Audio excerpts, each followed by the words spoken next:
Bushwhacks were some of the worst days I've ever had in the mountains, or life, really.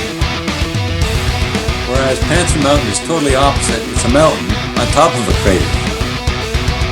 I think the weather challenges on this incident were particularly difficult. It was really the development of New York State. Catskills were responsible.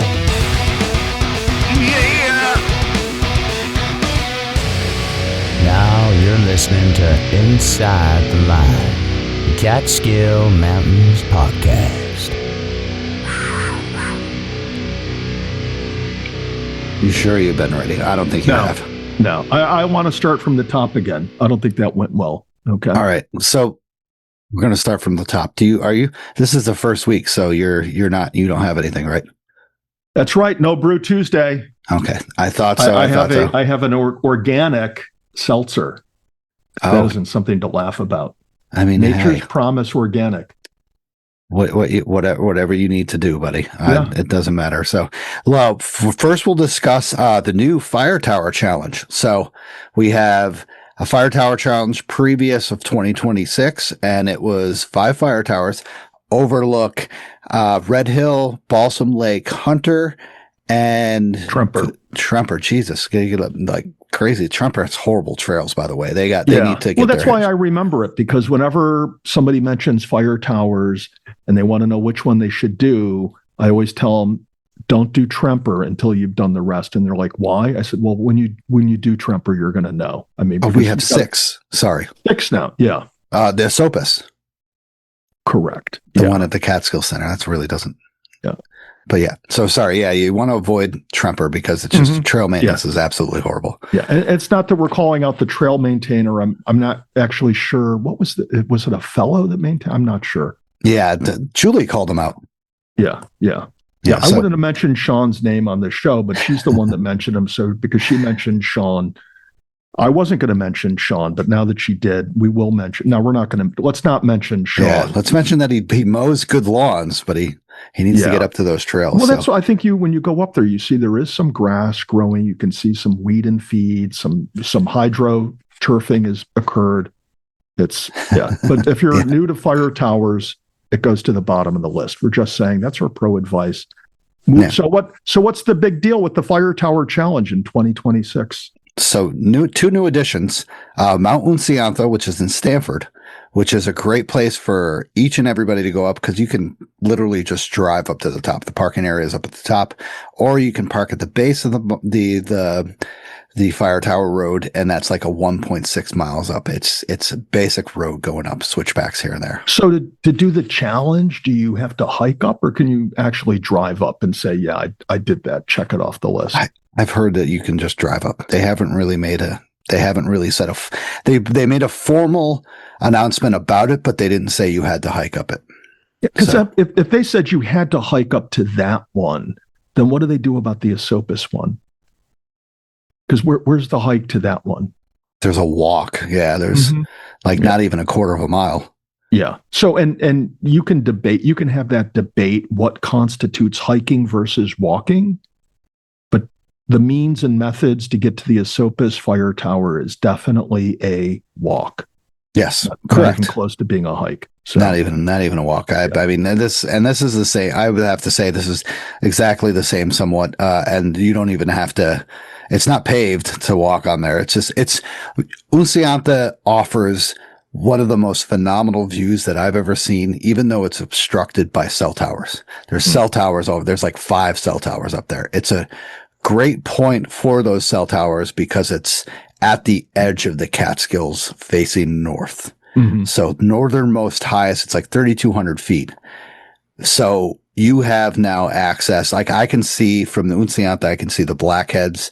I can see Slide, very little bits and pieces of Slide. I can look all the way over and see parts of the western Catskills. It is a prominent area of a great, just a great fire tower. And then also the sunsets there are the most extravagant sunsets. You catch anything. It used to be an old, well, it still is actually. People do hang gliding there. Like it has a launch off spot, 2 launch off spots that you can do hang gliding. So it's really cool. it's cool to get up there and see some psycho like guy being like, you're like, what the hell is he doing? He's just like, woo, and he's flying off, and you're like, what the hell? This guy's gonna die. Nope, just floats off into the mist. Yeah. Yeah. I sometimes on my way home from the Catskills, driving through Ellenville and then up Route 52, you'll look over to the right and you'll see people gliding. You know, they're kind of like at eye level with you. And a couple times you'll catch them walking up the road and you have to pull over, give them a ride. Oh, nice. Yeah. They're pretty hardcore people that get into that. Yeah. But, you know, I guess the nice thing about Unsianta, whether it's official that you can drive up and qualify it for the challenge or not, it's kind of nice to have a fire tower that's that accessible for people that have mobility issues to be able to get there. And, you know, if they can only make it up half the stairs, then that's better than not getting there at all. So it's nice that one of them's open to the public and more accessible than all the others, with the exception of the Esopus, which we've agreed is a walk to it. And then, of course, Tremper, which, I mean, the debate there is whether it's a hike to Tremper or a bushwhack.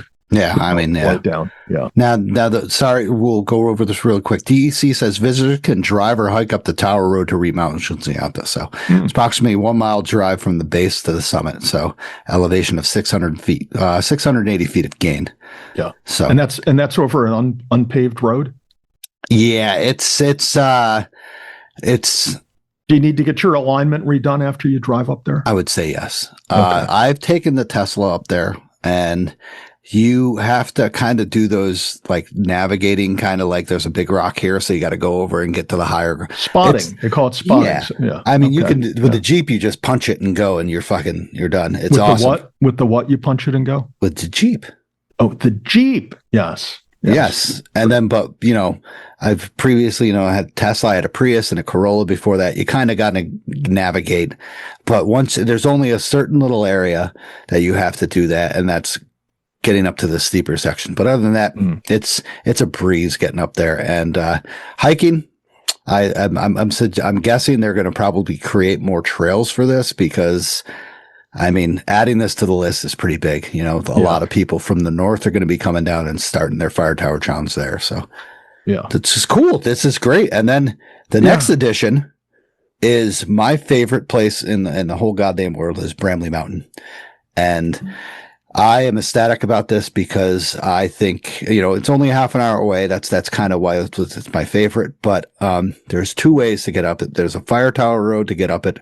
And that's one way. And then the other way is the old quarry road that kind of gets you into a Catskill hiking peak. It's 980 feet of gain in a matter of 1.6 miles.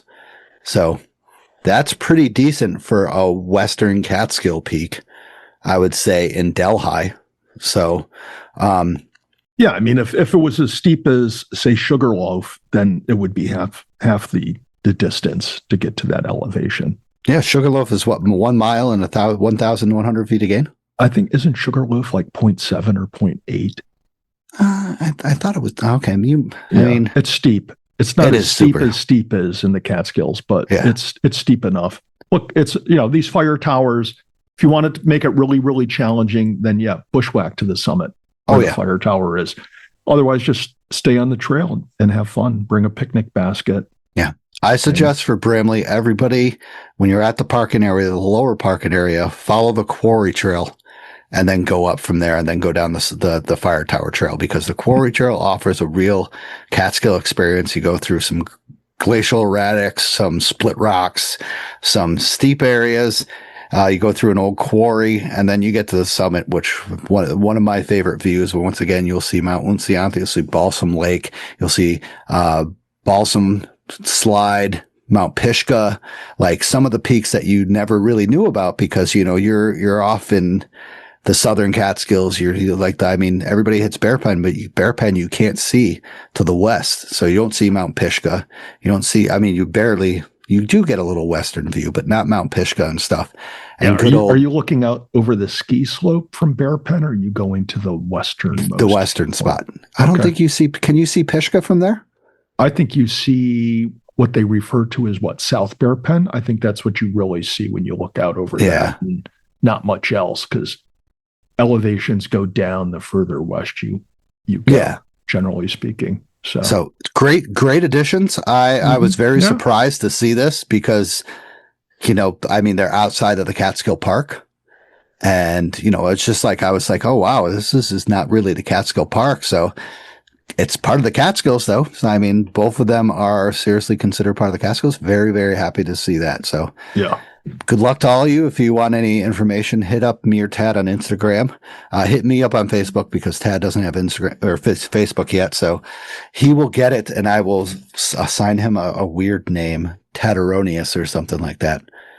That was just off the top. That was weird. Yeah.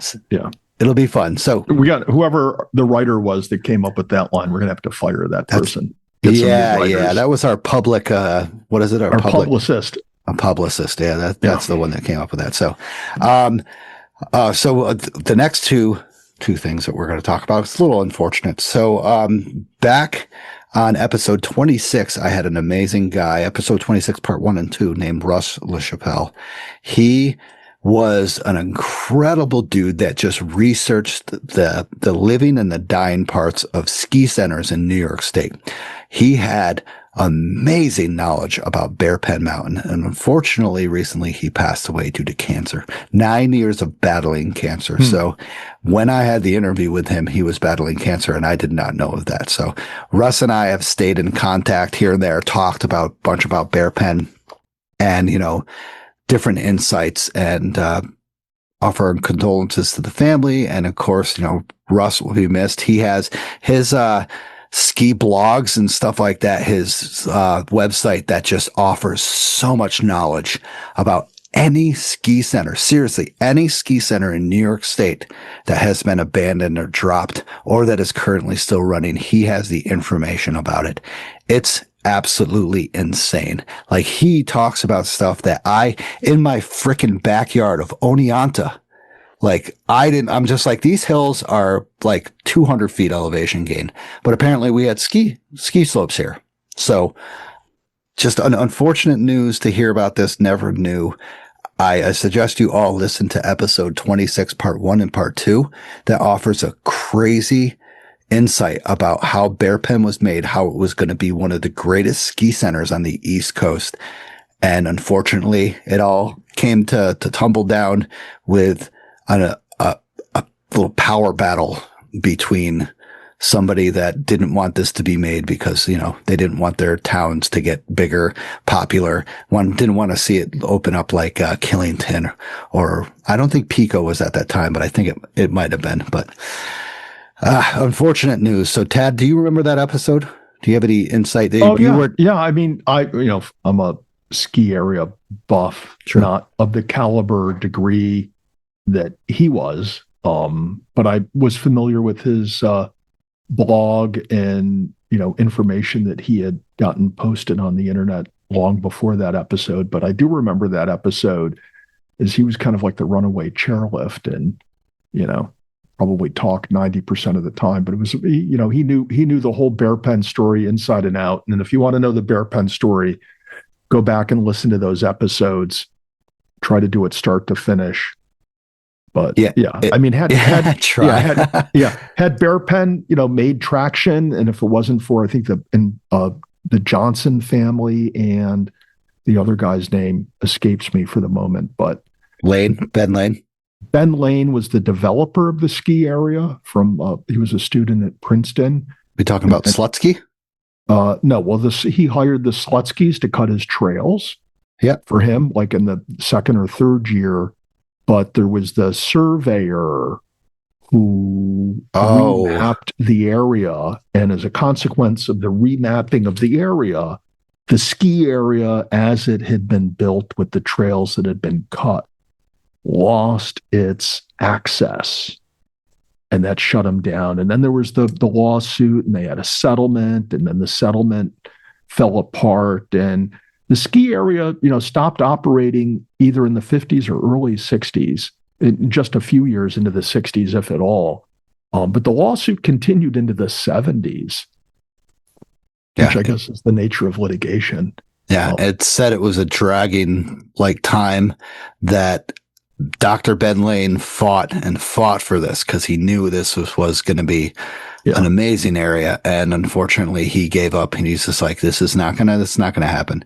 So I will post Russ's webpage in the show notes, so definitely check it out. It's something to go into a rabbit hole into, that you are going to go into a rabbit hole, because depending on where you live, you might have not known there's a ski center 2 miles away.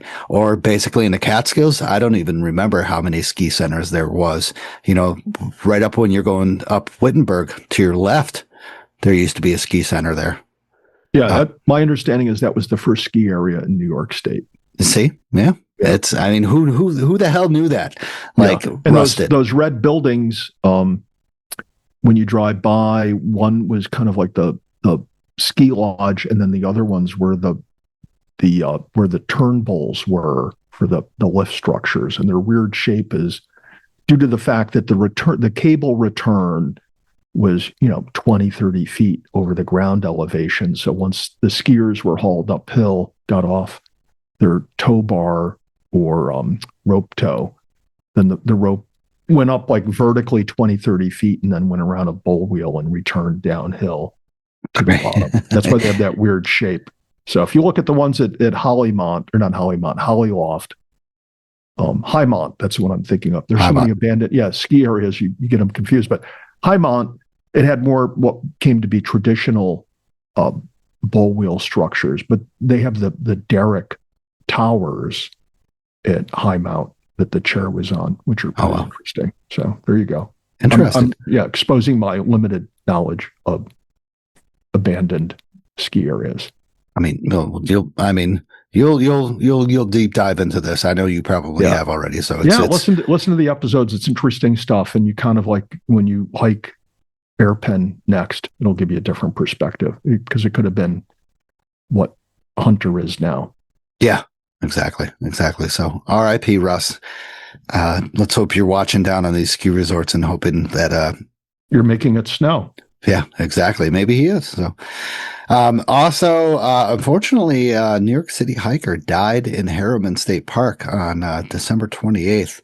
So New York police and multiple volunteer responders worked to rescue him on the 28th, and the New York State Police gave a statement on 29th. The identified hiker is Gabriel Tess of 65 of New York City. Police says an investigation continued. But the death was not considered suspicious. I remember, Tad, you linking in a little kind of news thing article on this. You want to give a little information about that? They did like CPR and stuff for a while. Yeah, I don't remember. Did I put a link here?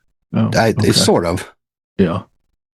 All right. So you have it handy? I'm trying to pull it up. Oh, no. I mean, I could just go over what they did. They said in there. Okay, so apparently for 45 minutes, a first responder was doing CPR continuously until the initial first responders, EMT, Forest Rangers came in, and they continued CPR as he got in the car, the emergency vehicle, and they pronounced him dead in the emergency vehicle. So, unfortunately, this sounds like one of those instances of a heart attack, maybe.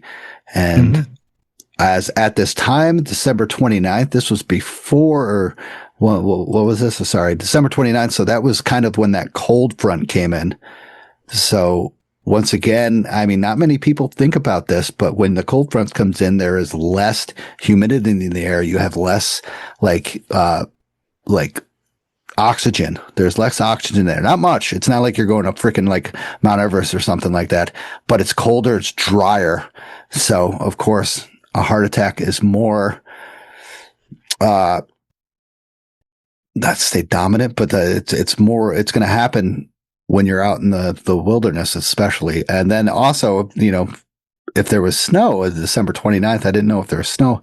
This guy might've been breaking trail in a couple inches. I mean, 2 or 3 inches of snow, maybe 4 inches of snow. People might not think that's a lot, but it takes a toll on you. And I'll explain that later when I did my hike previously. So, unfortunate occurrence that happened in Harriman State Park. So Yeah, it's sad. He was, 65, maybe we can say by today's standards. That's not old. And, you know, if he knew when he was 45 that he would die in 20 years when he was 65, how would he have lived differently over that ensuing 20 years? Yeah. Maybe that's the question you should ask yourself is, if I knew when my last day here was going to be, how would I change the course of my life if I could, to get more out of it? So, and you say that, and if people are going to hate me for my love of Nickelback, but they had that song, If Today Was Your Last Day. And it makes you think, if today was your last day, would tomorrow be too late? Would you die for yesterday? And it's just it's tough. You're like, oh, fuck. What do we think about that? We talked about our New Year's resolutions last time, and I want to live. I want to spread the joy, stuff like that. So that's kind of like how I live every day. It's not like, somebody, if I'm having a bad day, I don't want to bring somebody else down with me. Fuck that. It's not worth it. And, that's why I'm here with you doing the podcast, because I know, Tad, you're a positive person. Everybody loves you out in the trail, stuff like that. You haven't seen me on mile 18 of a 20-mile hike. I'm not a positive, friendly but person. That's with Danny Davis, though. Danny Davis, he's... he doesn't say stuff. He'll keep you influenced and stuff, but yeah, Davis is a good dude. All of us, 18 miles. Yeah. Come on, man. Yeah. All I can say is don't get caught up in too much of many of the material things in life. Try to enjoy life more, but we all understand there's practical limitations. You can't quit your job tomorrow necessarily. Correct. Necessarily, not especially these days. But in the meantime, just keep buying hard ciders for the podcast, and we'll Giving take good care reviews. of the rest. Yeah, we'll humor you. Yeah, and good reviews. Okay, moving along. Moving along, Ted. This is close to me. You put this on here. Do you want to go over this? No, I'm making you earn all these hard ciders people buy you. But yeah, this is in your neck of the woods, and this is why I put it in here, because I was actually going to put somebody's name in there, figure out who your neighbor was. Oh, you make this about your neighbor. You'd be, huh? What? So next time. So, give me 1 second. For this one, I definitely gotta open a new bottle of hard cider. So why is this background noise? There we go. Sorry, low. All right, here we go. All right, there's my drink. I'll talk about it later. So this is for this specific thing. So in the town of Cooperstown, which is only 15, 20 miles away from me, Otsego County, on December 25th.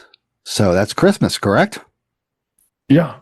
To 6:18 p.m., the Otsego County Sheriff Office called Forest Ranger Lehman for assistance in the search of a patient who jumped out of an ambulance. The ambulance was transporting the 47-year-old Unadilla resident's Fox Hospital to Bassick Medical Center. Ambulance personnel pursued the patient but lost sight near Walnut and Linden Streets. Ranger Lehman assisted the deputies in that area. At 9 p.m., Ranger France joined in the search in a wooded area at 10:20 p.m. 3 more Rangers joined the search along the railroad tracks at 11:20 p.m. A civilian notified Ranger Lehman that someone was pounding on the front door of a house on Linden Street. Ranger Lehman and 2 deputies searched the area. Deputy Benora found the patient sitting at the bus stop shelter and drove the patient to the hospital. Resources were clear at 12:45 a.m. That is interesting. And I'm guessing, Tad, you're probably looking at the maps in the area of Cooperstown and seeing that this is not a heavily wooded area that you would think. It's Cooperstown. What do you think of when you hear Cooperstown? Well, you think of baseball. Correct. And if it's a baseball Hall of Fame, one of the most popular sports in America, I wouldn't say it's a heavy populated, but it's a bigger town. Mm-hmm. So and then there's the lake up in that area. Yep, right? Otsego Lake. Yep, which attracts a lot of people. But what the tip off to me that it's not a wooded area is they found him at the bus stop. Yeah. Oh, yeah. That's a good point. Yeah. So, I mean, we still don't have a bus stop at the Slide Mountain parking area, although the DEC is I shouldn't say that. We were going to save that for next episode, that they're going to implement bus service and, of all things, subway service in the Catskills. Yeah. To just, with mass transit, get more hikers and wannabe hikers up to the Catskills. So, Correct. yeah, I just thought this was like a crazy Christmas Day story in your backyard, that they I don't know why they brought the rangers in, and they call it wilderness search. I saw that before our previous episode, and I was like, I'm gonna wait. Oh yeah, especially since, like, I want more information of why they brought the rangers in, but more information has come out. So my belief that they brought the rangers in, it's Christmas Day, and they knew that these two rangers needed some extra overtime. So instead of calling in like state police, they're like, hey, let's bring in the DEC. We'll call it a wilderness search. And give these guys some overtime pay. Right. That's it. That's what I'm thinking. I agree. So good for them. Good job, Francis and Lehman and the other rangers who were involved. Phenomenal effort to catch a guy who jumped out of an ambulance. So amazing. So not a bad time. So shooting the shit once again. R.I.P. Rush LaChapelle and Harriman State Park guy. But thank you to our monthly supporters, Bob McClin, Chris Garibay, and Jeff Jotz, Vicky Ferrer, Mikey S., John Comiskey, Summit Seekers, Desert City Radio, Betsy A., Denise W., Vanessa, Jim C., and Eric. Thank you guys so much for supporting the show. You offered us a great 2025, and you continue to keep this show going, so I very appreciate.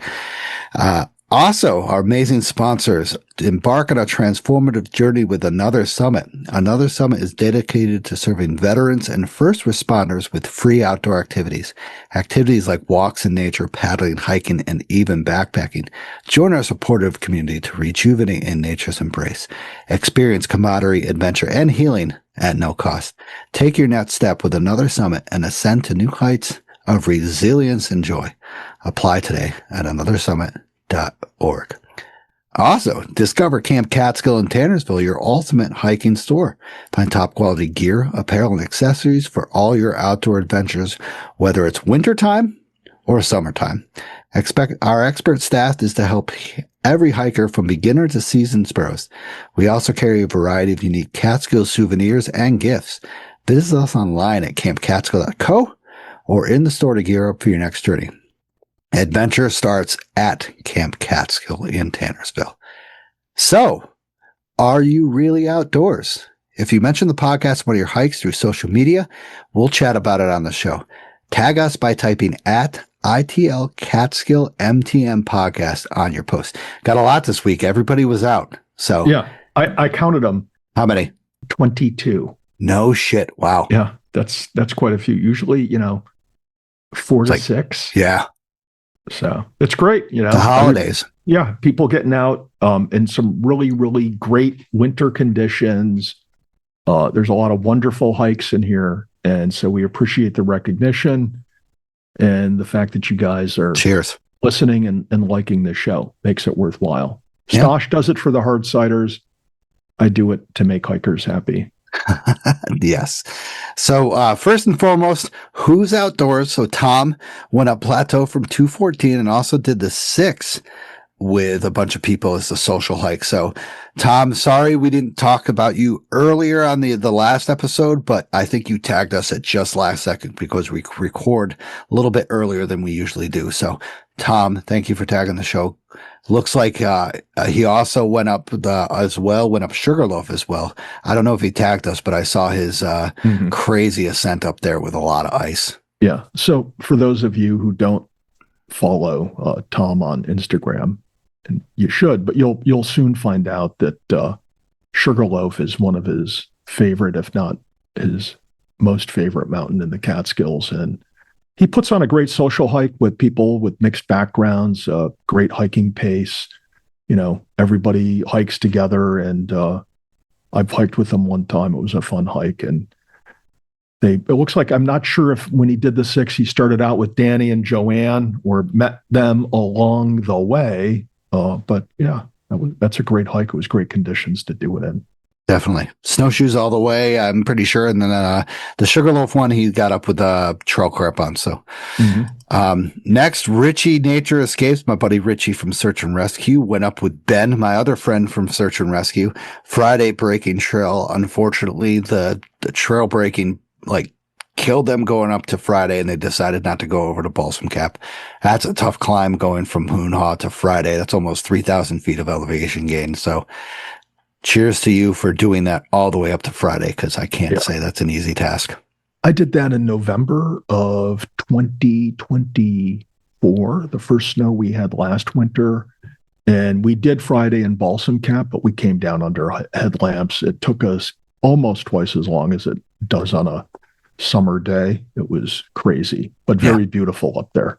Dedicated. So, yeah. You got to be dedicated to do that, and the stamina, unbelievable. So thanks, Rachie, for tagging us, and Ben as well. Good to hear about you, Ben.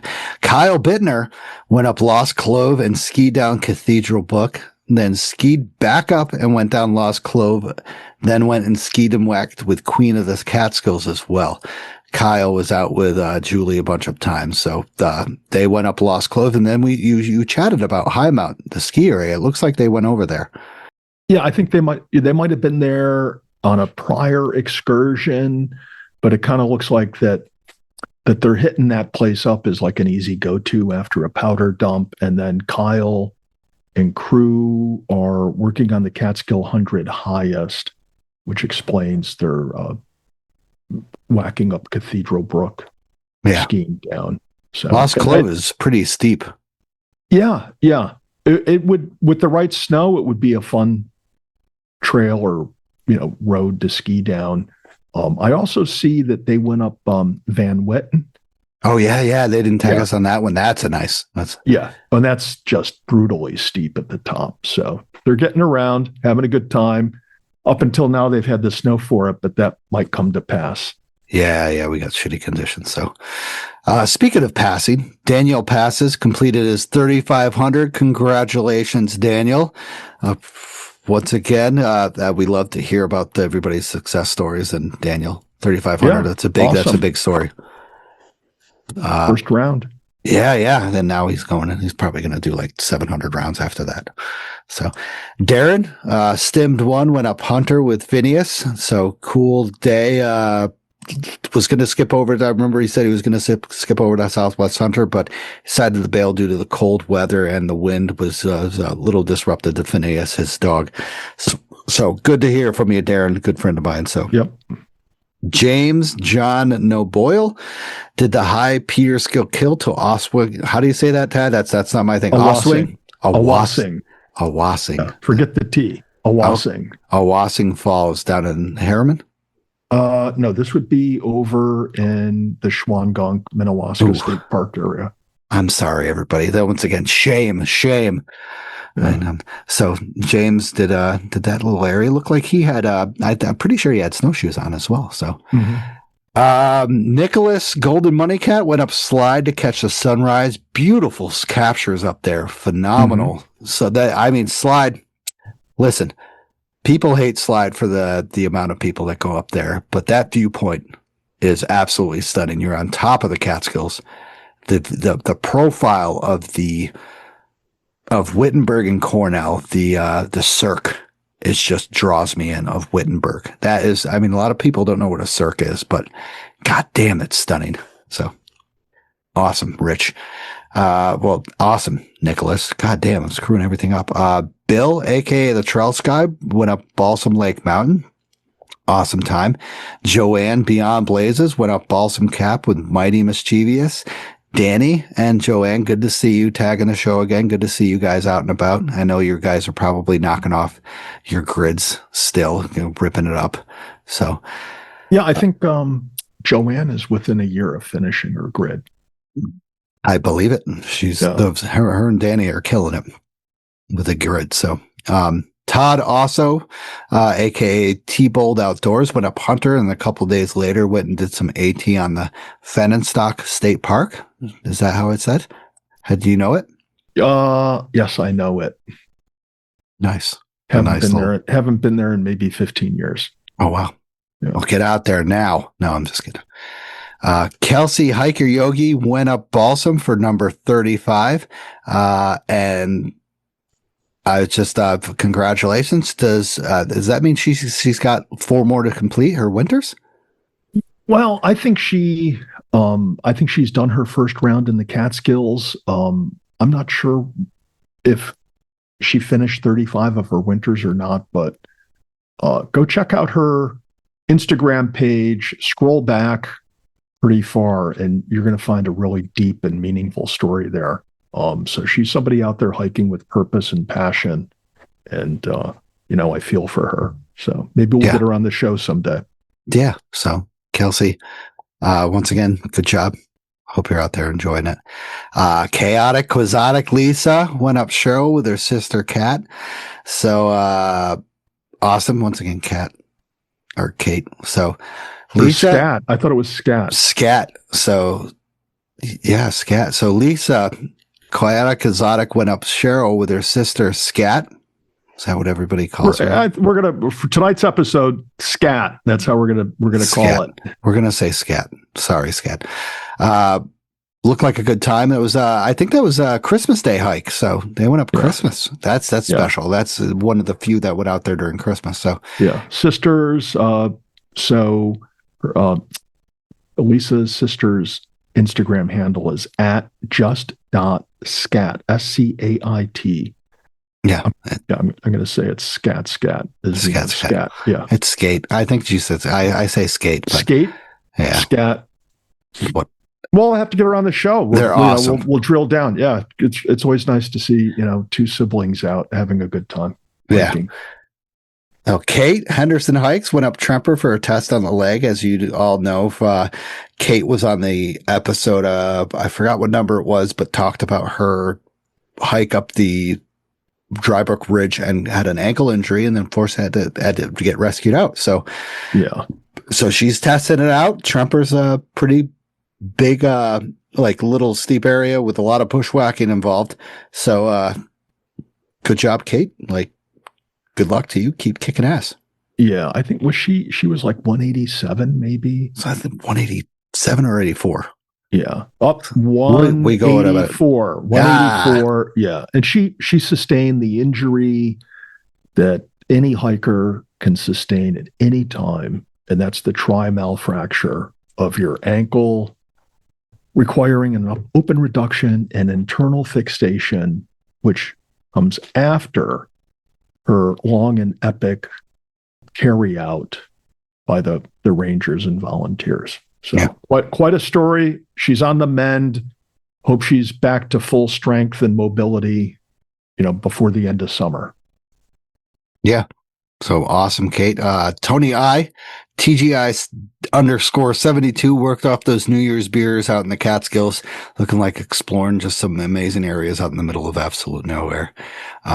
Also, Kat, just Kat, tagged us as well as doing North Dome and Cheryl. And this funny thing is when Chaotic Quixotic Lisa tagged her, she said, "Who takes pictures? Great pictures of you." It was Kat. So, amazing. Once again, hiker Joey went to Panchos Villas after going up Sugarloaf Mountain and was also Vilay and Bear Pen as well. He's working on his winter 35s, correct? I believe he's on the winter 35, and hiker Joey NY. Great Insta feed to follow if you want to learn about hiking in other areas in the central and western part of New York State. He gets around. He's from the northern part of the Finger Lakes, south of Syracuse, Rochester, in that area. Yep.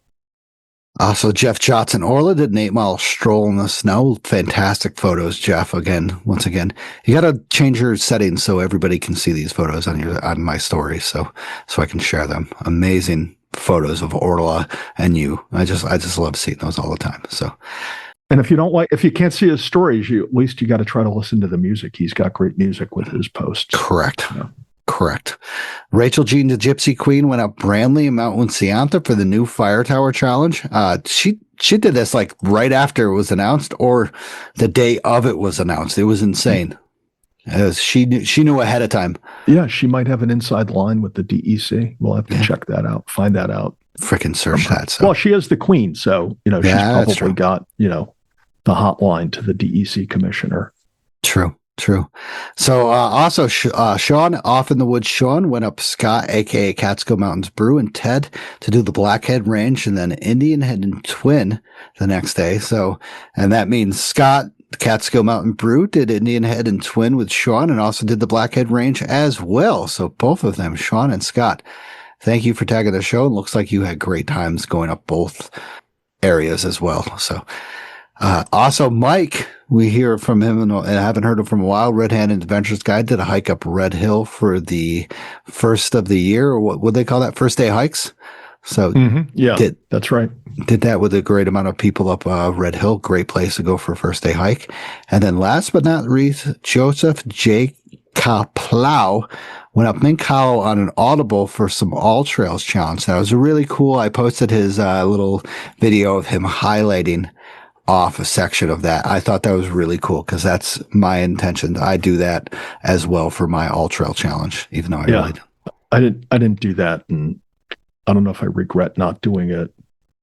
Just buy a New York, New Jersey Trail Conference map and then do it. Yeah, but then I found that when you start doing logging stuff like that, it sounds like a job. But I will say he hiked up Mink Hollow from the south, or the Woodstock side of it, and that's a decent hike. And if you're setting out someday to bag Plateau or Sugarloaf, and you want to do it from a different approach other than coming in from Mink Hollow on the north, coming in from the Woodstock side, I think that's interesting. But the time of year to do it preferably is in the winter when there's a lot of snow on the ground, because otherwise there's just a ton of rocks. Yeah, it's an old haul road, and it's all washed out because there's been no drainage control on it. So it's just nothing but rocks and more rocks. A couple water crossings. Yeah, I'm guessing at that time he definitely had the break trail. Yeah, because not many people do Mink Hollow from the Woodstock side. Is that Broad Street Hollow? No, that's Broad Street Hollow is off at 28. Okay. Yeah. Okay. So yeah. South of Westkill. Okay. Yeah. So he went up Peck Hollow, right? That leads you up to Mink Hollow. No, Mink Hollow. You're looking at the other Mink Hollow. This is the one that's between Plateau and Sugarloaf. Oh God, Jesus! What am I doing? Yeah. What's in that hard cider, man? You got what's the alcohol content on that? Outrageous. Is it like 12.9? I mean, it's probably high up there. I'll have to see in a second. 8%. So I was totally my bad. That's all right. That's all right. We all make mistake. I'll edit it especially. So awesome. Thank you to everybody who's tagged us. Really appreciate it. Everybody got out and about in these winter weather conditions. I guarantee there was not one person who didn't have to deal with the winter weather. So looks like a good time. So speaking of hard ciders, if you think we're doing a good job, buy us a hard cider to support the show on Buy Me a Coffee, coffee.com that we have in the show notes. Check it out. Rate the show. We recently got a bunch of good ratings from the show, so I appreciate everybody who's rating the show. It's good to hear. It's good to see. It's good, good encouragement that we're doing a good job. So this last one said, epic. Thanks again for the epic podcast. Love the banter, love the intro, love the humor, and always the excellent guest. Cheers. So really appreciate that. Who is XX Armach XX. So yeah, sounds like some chat GPT review. But there was also Bender Peak said, very interesting and very thank you, very helpful. Thank you, Catskill goodness. And then King Kilgore Trout Hike said, I moved back to the Hudson Valley this summer after being away for about 15 years with only occasional visits. This podcast has been an incredible source of inspiration for hikes, history, books, and drives around the Catskills. It's clued me to so many topics I wasn't familiar with and reminded me of stories and places I forgot about. The banter between the two is hilarious, and Tad is quick to whip out the dad jokes. Absolutely awesome podcast. So I didn't know I was known for my dad jokes. I'm going to have to come up with a different routine. I mean, it's working, right? Just give them what they want. That's what I say. Yeah. So we might, if our ratings go down to spice things up, I say we start recording in the nude. No, now I had so many people ask me about that. Why does he keep bringing that topic up? Are you obsessed with what was going on with that guy? Yeah. When's the last time you saw somebody completely naked? He didn't even have underwear on or socks. We had shoes on and a backpack. That was it. When's the last time you came across the totally nude hiker in the Catskills? Okay, there you go. So I've made. And I hope I don't. Well, it all depends on who it is. I mean, true. Let's be serious here. So let's hope it's yeah. All right. So let's drinking. I am Tad. You're not having anything. No Brew Tuesday in solidarity with those who have given up for whatever good reason drinking alcohol. Correct. And thank you once again. Your fight for that is great and helpful. Yeah. So I am having a Blake's Hard Cider American Apple. So very. Yeah, I don't remember you drinking that brand before. Blake's. I think I drank it a while back. It's very good. It's pretty good. It's straight up hard cider. Mm-hmm. Not dry. No flavoring. It's flavor of his apple. It's good. I think it's hard cider. That's what it is. It's not like it's hard cider the way it was meant to be. Yeah, I mean, come on, Hudson North has some great shit. Like I haven't had one. I do have one in the fridge that maybe I'll break it out our next episode to have a hard cider with you. But last episode I had that King's, I think it was the brand name. Yes, I remember. Yeah, New York hard cider, unflavored, low cal, relatively high octane. It was good. You have to get used to it because it is unflavored. It's just raw cider, but it was good. Had a nice taste to it. Drink it again. Then I'm gonna go from that. Then next show, like I said, I'll if I remember, I'll bring the Hudson North back. We'll see how that goes. I'll remind you. Yeah, we'll compare apples to apples as opposed to apples to hops. Correct. All right. So previous hikes. Who wants to go first? I don't know. You want to do rock, paper, scissors, or you want to take executive privilege and you go first? I can talk about. I got two hikes to talk about. Okay, you do one. I'll do one. You do one. So previously, we recorded on Monday. So the next day, I did a hike up Bramley Mountain. It was December 30th, and we had forecasted snow and very high winds. We had a high wind warning in Delaware and Otsego counties, and it was cold temperatures forecasted of being on the summits was like -20. So I set off for Bramley Mountain because we had also high wind warning. We had also a winter weather advisory. So my goal was to go up Big Indian and Fur, but I wasn't just going to do that alone. So I didn't think that was a smart choice. So Bramley, easier to get to. It's closer, 30 minutes away. I started off, we had a nice snow squall beginning, beautiful snow squall. Start heading up, of course, the quarry trail, and I was wearing spikes, and then a little bit up further, I started into some snow. I started to dig in and stuff. And I was like, should I put the snowshoes on? I'm fine. It just drifts every 20 to 25 feet. And then I started really thinking about it. I'm just like, man, I'm doing damage here. I'm post-holing. I should throw on my shoes.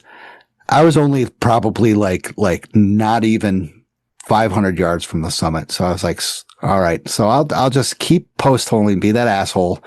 But when I come back down, I'll wear my snowshoes and smooth it out. That's what I did. I was a postal asshole on my way up. I post-holed. Got to the top. Winds were whipping at the, even below the tower, below tree line was at least 20 to 30 miles an hour. And we were at 16 degrees at the trailhead. So I can only think that it's in the close to single digits up at the top with the winds. Get in the tower, go up above the tree line. Freaking winds were whipping above 40, 50 miles an hour. I did have my good old Helly Hansen shell jacket on. I had oh my God, I don't even remember what it is. Is it North Face puffy jacket? I don't know what the hell it is. My puffy jacket that I very rarely wear. And then I had a long sleeve t-shirt and a t-shirt below it. The shell frickin' sustained the winds. I could sit up there. I was up there for at least 5 to 10 minutes. I did have my hardcore outdoor research gloves on because it was cold. Like, I tried to take videos with my gloves kind of like open. They're one of those things that kind of like a mittens and then they fold over and they have like a magnet. So I tried to take a 30-second video and I'm recording myself. I'm walking down the tower and I say, I fucking can't do this. My hands are freezing. My hands were so goddamn cold that it must have been. Hey, now watch that. God damn. I mean, we just got done with Christmas. Jeez. I don't even know whatever, but they were so cold that I like ran back down and I'm not one that use hand warmers. I do have them, but I just tucked my hands into the mittens and I kind of tucked them into my fist to get them warm enough again. But that it makes you realize when you're in that kind of weather, how little time you have that you can come exposed to hypothermia, to frostbites and stuff like that. Because being above tree line with the winds at 40 miles an hour, I figured that the temperature was negative 16 to negative 21 degrees. So it was crazy. And I loved every freaking second of it. And I don't know what makes me feel that crazy about the extreme weather, but it was great to get up there and to know that I could withstand it. And I know what to do when shit hits the fan because my hands were cold. So like I'll tell you in a second about Big Indian Fur, but once again, I went down the quarry trail again with my snowshoes on to smooth out the trail because I was that asshole that in those drifts I did post hole because I was just like, what damage am I going to do putting these on for another 200 yards, 500 yards? It's stupid. So went down, smoothed it out, got back, beautiful. 2 days later, I went a Big Indian Fur for my winter 35 list. Now, full disclaimer, I want to explain to everybody that I am not a winter 35er, but I have hiked every 3,500 peak in at least winter conditions outside of the winter rain of December 21st to March 21st. So I have broken trail up the Van Schoten Trail through Wittenberg in snowshoes, broken trail. So, and I've done everything in ice, stuff like that, just not in the winter season. So that they require. So screw you. So once again, I go to Big Indian Fur, check off my list. I bare booted all the way up to the lean-to. The trench was beautiful, solid as heck. I could just flap there. It was concrete. After that, I'm just like, you know what? I'm going to throw on the snowshoes. They have traction. We're going up fur. And of course, I did this solo. Like always, I do. So you put your snowshoes on before you crossed Biscuit Brook. Correct. Actually, right at the base of Biscuit Brook, like right before that little hop, the rock hop you got to do. Yeah. And that was a great decision because only one person had gone up Big Indian or Fur at that time. And it was kind of drifty and stuff. I did have to kind of like smooth stuff out. Yeah. So I would have considered waiting to put my snowshoes on until after crossing Biscuit Brook. It felt a little bit safer to grab on the small rocks with the long snowshoes. So my concern would have been if you get your snowshoe wet and then step on snow, it's going to be instantly icing up your snowshoe. Correct. Yeah. So that's my preference. I would have waited until after the water crossing. And it's right there. You It's, survived. You're right. You You're right. survived. You survived. I don't have to call 911 and get you rescued because you pulled it off. Probably because you at some point put on your Helly Hansen jacket. Correct. That was on all the time. All right. So good. Yeah. Yeah. So I don't have a Helly Hansen jacket, so that's why I think the way I do. All you're right. gonna die. So you've crossed the Biscuit Brook. You have your snowshoes on. You're going to bang a left, and you're doing fur first. Right. Why are you doing fur first before Big Indian? You want to do a right of fur Mm-hmm. when you said a left. I said no. I thought I said right. You went up fur. You banged a right, and you went up fur first. Yes. Why is that? I find why'd you that pick fur before Big Indian? I find that just an easier way to go up. The elevation going up Big Indian is pretty significant.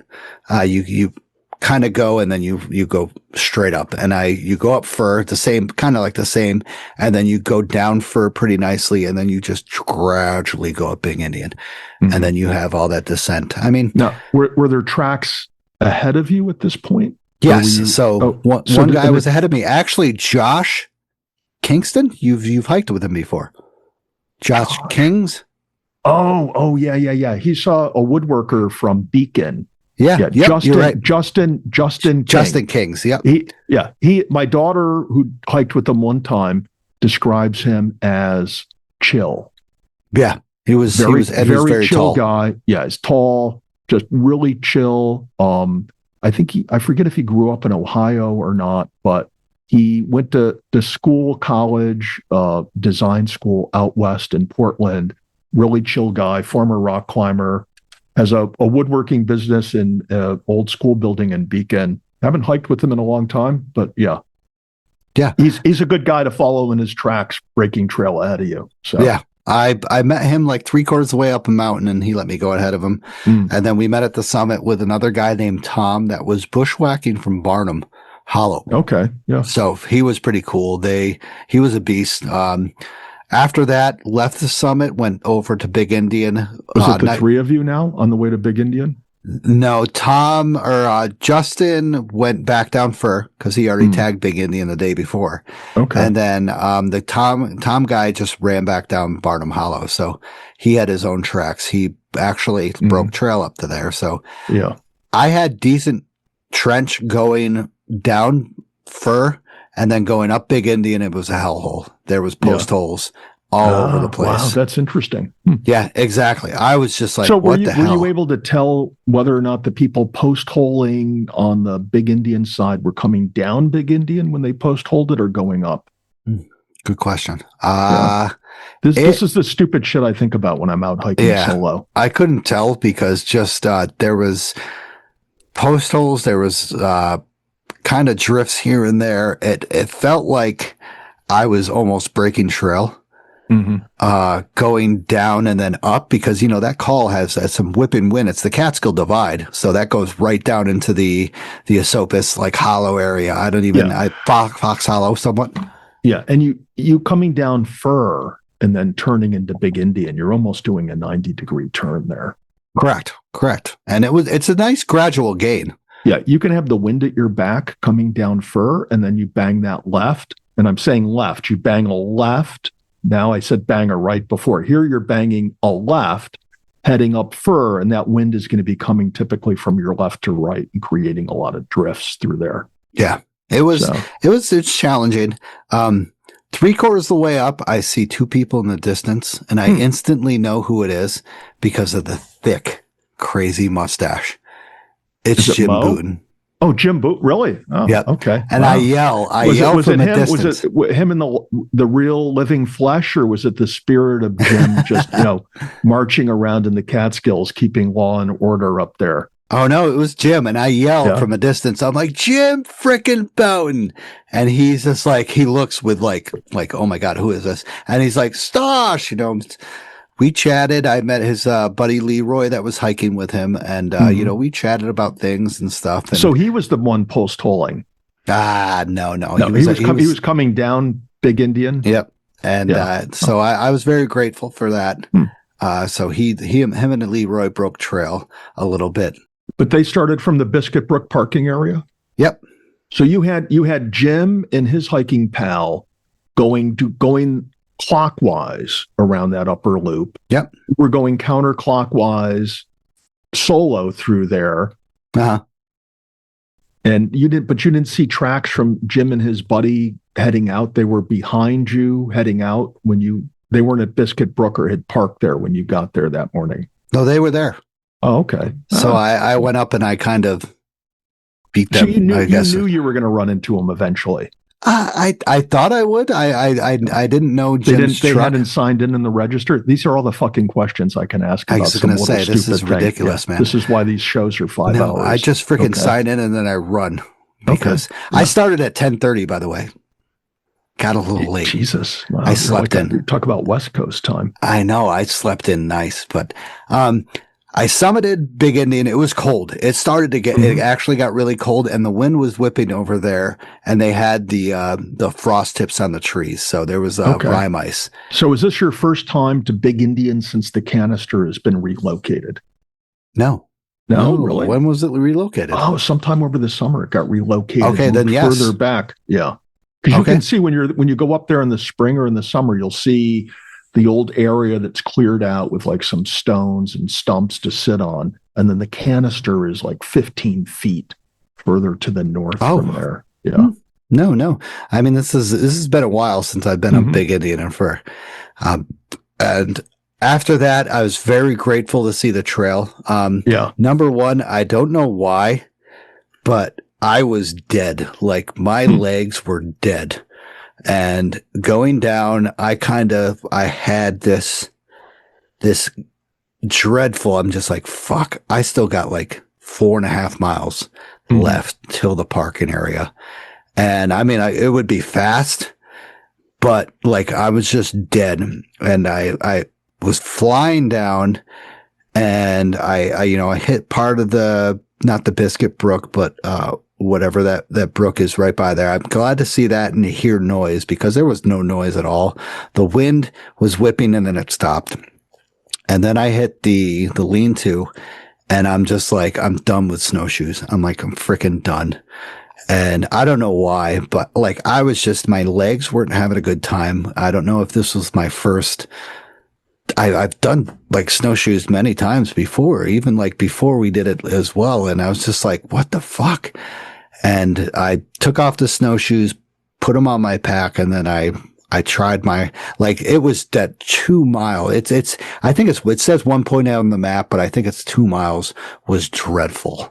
And it's not the hardest freaking gate at all. It's one of the easiest in the Catskills, but it was just dreadful. I was coming down and I was flying down that one steep area that you get to before the register. And then I hit this thing and I was just like so happy to see the register and see my car. I don't know why it was. There was something wrong. I think my thought was that I did not take enough calories to keep my energy flowing. I had half of a sandwich at Fur because it was so cold. And then I ate a quarter of the sandwich at Big Indian because it was so cold. My hands couldn't cooperate, couldn't adjust. And then I just headed down the mountain. Yeah. I think my calorie intake was off and I didn't have the energy and I felt miserable. Yet you're a guy like you freaking eat a goddamn granola bar and you're fine. Yeah, well, that might be so. But one of the things I find about winter hiking is because your ambient temperature is so low, your perceived exertion, the perception of working that you get when it's 75 or 95 degrees out is a lot less. So in the summer, you're obviously working because you're sweating, you feel it. But in the winter, because you're not perspiring and you don't have that perception of putting out the effort that you would in the summer, mentally, you don't feel that you need to fuel up. Because you don't really feel like you're burning a lot of calories. And so I've found in the winter, you got to try to catch yourself before you, what we call bonk. In cycling, we call it bonking or hit the wall when you just run out of energy. And that's why in the winter, I carry chocolate. I know. I was regretting that I didn't do that. I could pull it out right now. I got 2 fresh bars, chocolate bars over there in the corner. And in the winter, when you feel that you've hit the bottom, like we call it popping the rivet, when you just feel like you're totally busted, have a couple bites of chocolate. Don't bring a Snickers bar because they get rock solid. But get something that you can put in the back of your pack up against your back so it stays warm. You pull it out, it's soft enough to start biting into it. And within 5-10 minutes, you'll start to recover. I think that was my problem. Yeah, no, I've seen it happen to people. It's happened to me. Sometimes if you eat just too much quick calories, carbs, you get like that sugar bounce, and then you drop again. So eat some sugar, and then follow it up with like I'm like Dr. Cliff Bar here. I'll eat a Cliff Bar, and then I'll be good to go. So. Yeah. So one of my suggestions with going up is that I didn't delayer at all, but I took my different gloves off and I put thinner gloves. And then when I got to the summit, I started getting really cold and I had to put on my thicker gloves, but I had to recover with my fingers because I tried to eat. So I would suggest, keep those thick gloves on as you get closer to the summit. Keep them on, keep your hands warm, eat, keep them on, keep it going, and then move on to the next peak. Cause I had to, it took me, once again, I have to tuck my fingers in and I'm holding my hiking poles underneath my armpits. I look like an idiot, but my hands need to recover. Cause I'm just like, like your hands are, you fall, you get in the, you got to push yourself back up and stuff. I just felt like an idiot. I'm glad I only saw Jim Bouton for like 3 minutes because I probably look like an idiot coming across. I look drunk and stuff. I'm just like, hey, good to see you. Take it easy, buddy. But all right. Yeah. Awesome time. Knock 2 more. I got 6 left and I could do it all in one hike. Oh, really? What do you think? What are the 6 again? What are the last 6? I should write this down. Pika Moose, Lone Rocky, Wittenberg, Cornell. So that's the 8. Yeah. I'd do it in one hike with you. Exactly. That's what I'm thinking. Yeah. It'd be fun. Or, you could knock off Table and Pika Moose. I mean, that'd be kind of fun to do as a through hike, and then, Lone Rocky. And then you finish off at Wittenberg and you go to Schneider's and freaking down 18 shots of something. I wouldn't down 18 shots necessarily. 9. Yeah. But all right. So that's done with me.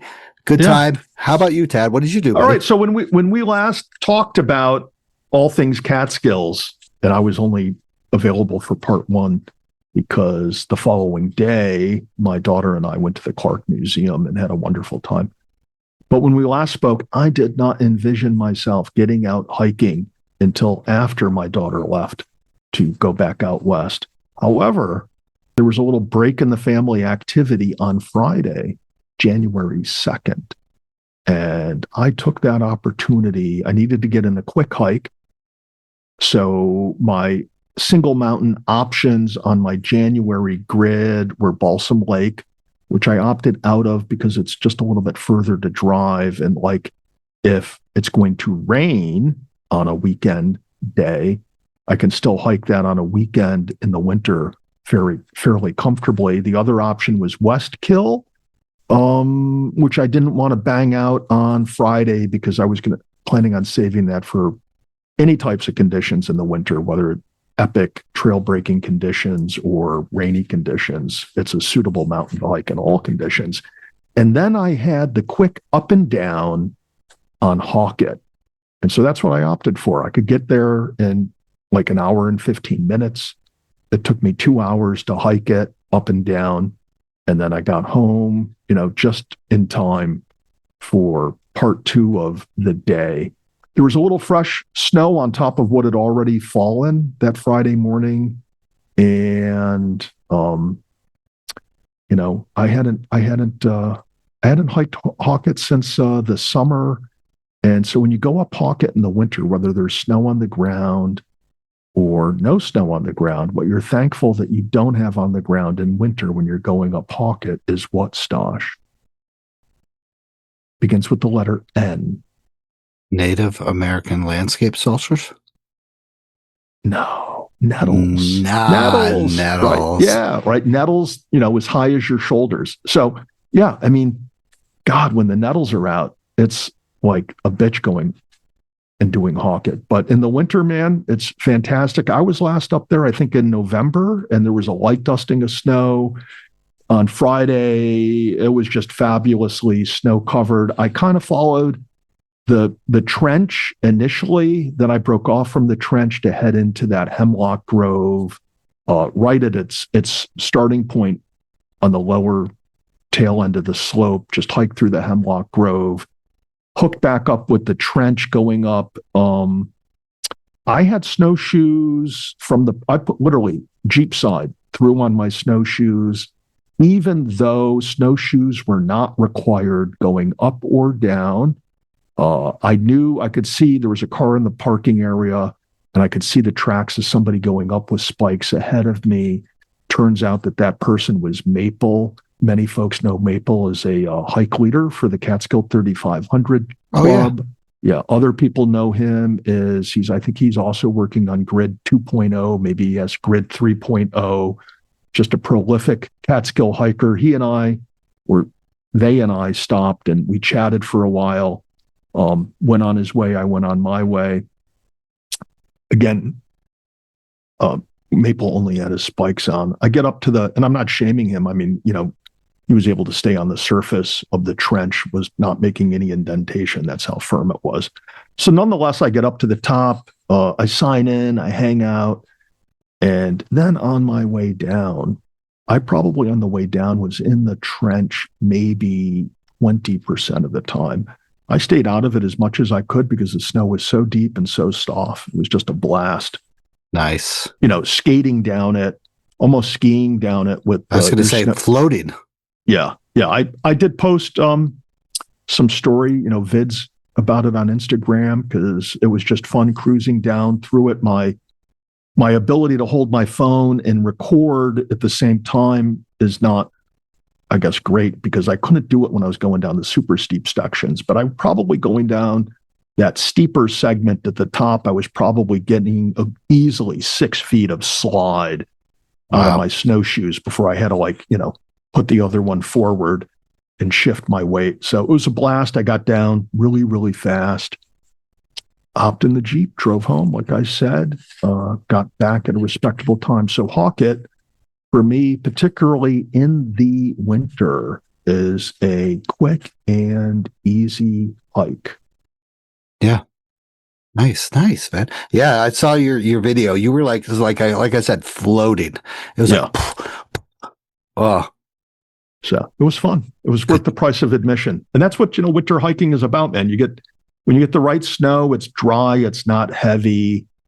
This snow had good bite to it, it would pack in so you could get traction off of it. And it was just the snow at the upper elevation from, say, 2,600 feet and up was deep enough that any low ground cover, like fallen trees and rocks, you were generally able to slide over them with your snowshoes without getting hung up on them. So I had a blast. And nice. if I was younger and stronger, maybe I would have hiked up again just to ride down a second time. But yeah, I'm not. So I went home. Nice. So once again, everybody's getting out and enjoying these winter conditions that we're having. So hopefully this consists, and we will keep getting winter conditions, stuff like that. So, well, are you gonna record the forecast? Yes, later? Like I did last time. What did you think of that? I thought it came out well, and okay. I thought I'm going to compliment you. You did a nice job. It wasn't like cheesy weather forecast stuff. I thought it was actually. I thought it was hilarious. Like I did a little ooh, this is happening. Yeah. But the weather forecast for this coming weekend looks like some snow melting and ice formation is in order.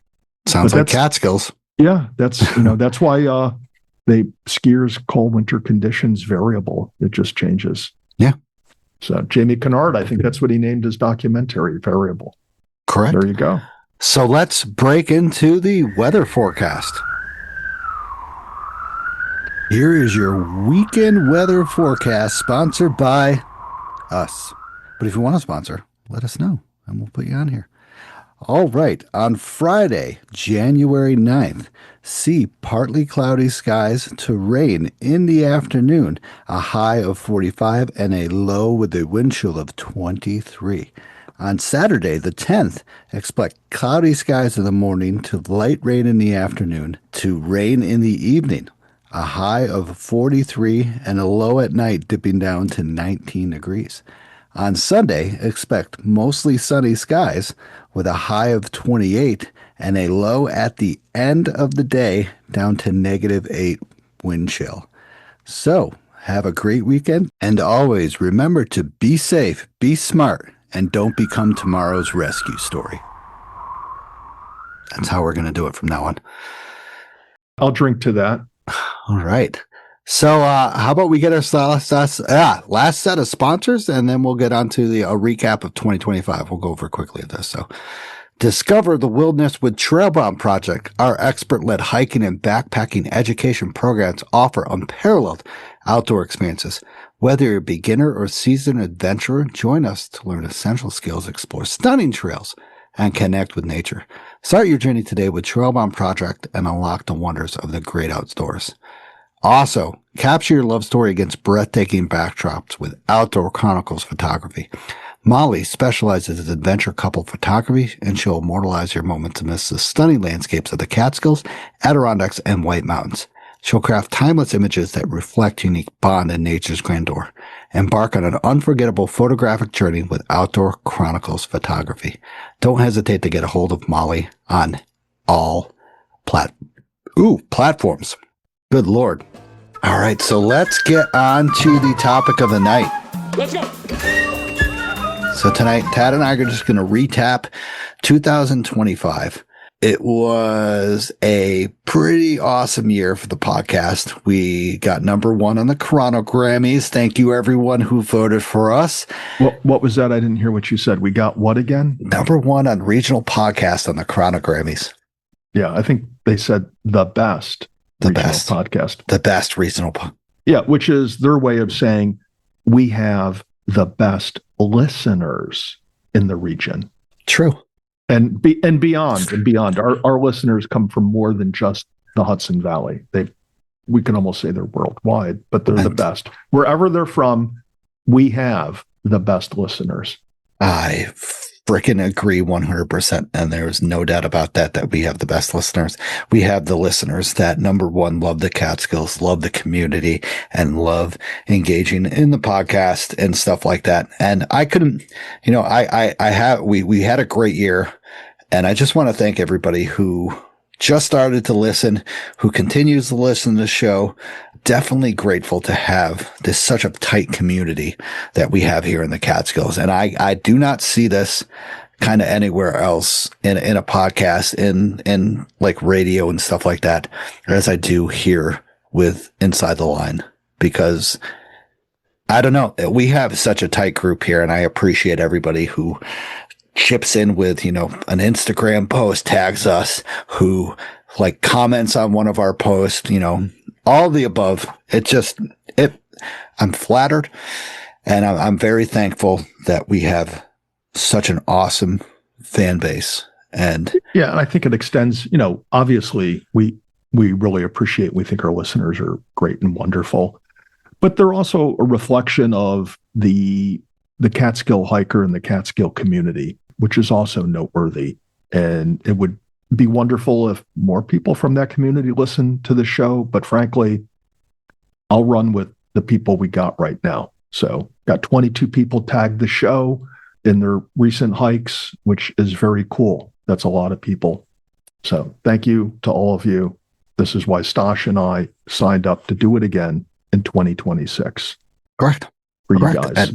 And also, thank you for once again the people that donated the show, the monthly sponsors and the monthly supporters. Once again, you keep this show going and stuff like that. And it's just, we are very, very grateful. So let's run over some of the stuff with the podcast of 2025. Yeah. Let's talk about ourselves. Yes, I mean, we talked about the #1, like you said last year, your recap of the year of hiking and stuff. I'm like, we're not talking about ourselves, but we did some great hiking, we did great exploring and stuff. But with the podcast, the biggest and most popular episode was episode 158, part one and part two, mostly part two, was the interview with Ranger Rusher and Horn about, being a ranger in the Catskills, what it takes, different experiences and stuff like that, in the Catskills. And, it was just a phenomenal episode that just exploded into so many different topics that we're talking about fighting forest fires in the Catskills and down in the Hudson Valley region. We talk about rescues. We talk about, unfortunately, deaths up in Adirondacks, that has happened, that they participated. Fucking helicopter rescues. Like, it just goes on. And that episode was one of my favorites, I gotta admit, and it was a lot of people's top favorites. Yeah, and I don't think what truly came across in that episode, although it was very informative and you got some inside information and an inside view in these rescue operations, the fire suppression activities, the training that the Rangers do. But if you could have seen Rusher and Horn on camera during the interview, these guys are like brothers. I mean, they're really tight. They're just a really cohesive group, and you really have to be appreciative and thankful for them putting all the hard work and effort that they put into their jobs and taking it very, very, very seriously. Because when you're out there and you bust your ankle because of some freak accident out hiking, and it happens, these are the people, if it's Christmas Day, as we saw in that earlier thing with the wilderness search in downtown Cooperstown, these are the people that are going to come out on Christmas Day and rescue you. So yeah. With encouragement and enthusiasm and stuff like that, they're not going to be there to judge you. Yeah. And that's why we support the Ranger Foundation, to help the Rangers out where the state of New York stops supporting them. We're going to back them up, and we encourage you to do so as well. So kudos to the Rangers. It's a great episode. Listen to it again and again, and hopefully, Stosh, we'll get some more Rangers on to talk about 2025 in review. Absolutely. That's a great idea. And as you said, that the Forest Ranger Foundation, once again, your support as as a sponsor or as a monthly supporter, as just like a local person, that goes towards the Catskills. What I do here, I love doing. I don't do it for profit. I don't do it for, just to get popular and stuff like that. I do it for my love of the Catskills, and Tad jumped in with me with his love of the Catskills as well. I don't pay Tad any money to do this stuff. He does this for free. I do it for my love of myself. Okay, let's be honest. Oh God! I mean, at least they're honest. Vanity. I may not have a Helly Hansen jacket, but I have a podcast. How many listeners have you? How many people have you gained from being on the Instagram thing? You've gained like 2,000 listeners, right? Or 2,000 Instagram followers. Honestly, I think my listener count for 2025 increased by less than 20. Nice. Same. Same. So, I mean, yeah, whatever. But that's not like our purpose. Our purpose is just to preach and teach about our love of the Catskills. Yeah. If we can have a positive influence on more than one person a year, then it's worthwhile. Having a positive influence on one person a year makes it worthwhile. So we'll start with that. Anybody Correct. More than one person we're now into the bonus territory. But in the meantime, don't forget to rate the show 5 stars, because if you don't give us 5 stars, we don't give a shit who you are. We're going to come out and find you and bushwhack your ass. Okay. Yeah. We'll take you into the nettle territory. Yeah. Okay. That's where the love ends. Yeah. So my second favorite episode was episode 184, The Rescue on Dry Brook Ridge with Katie and Joanne. So that was a phenomenal first person point of view of an actual rescue. Katie got an ankle injury up on Dry Brook Ridge.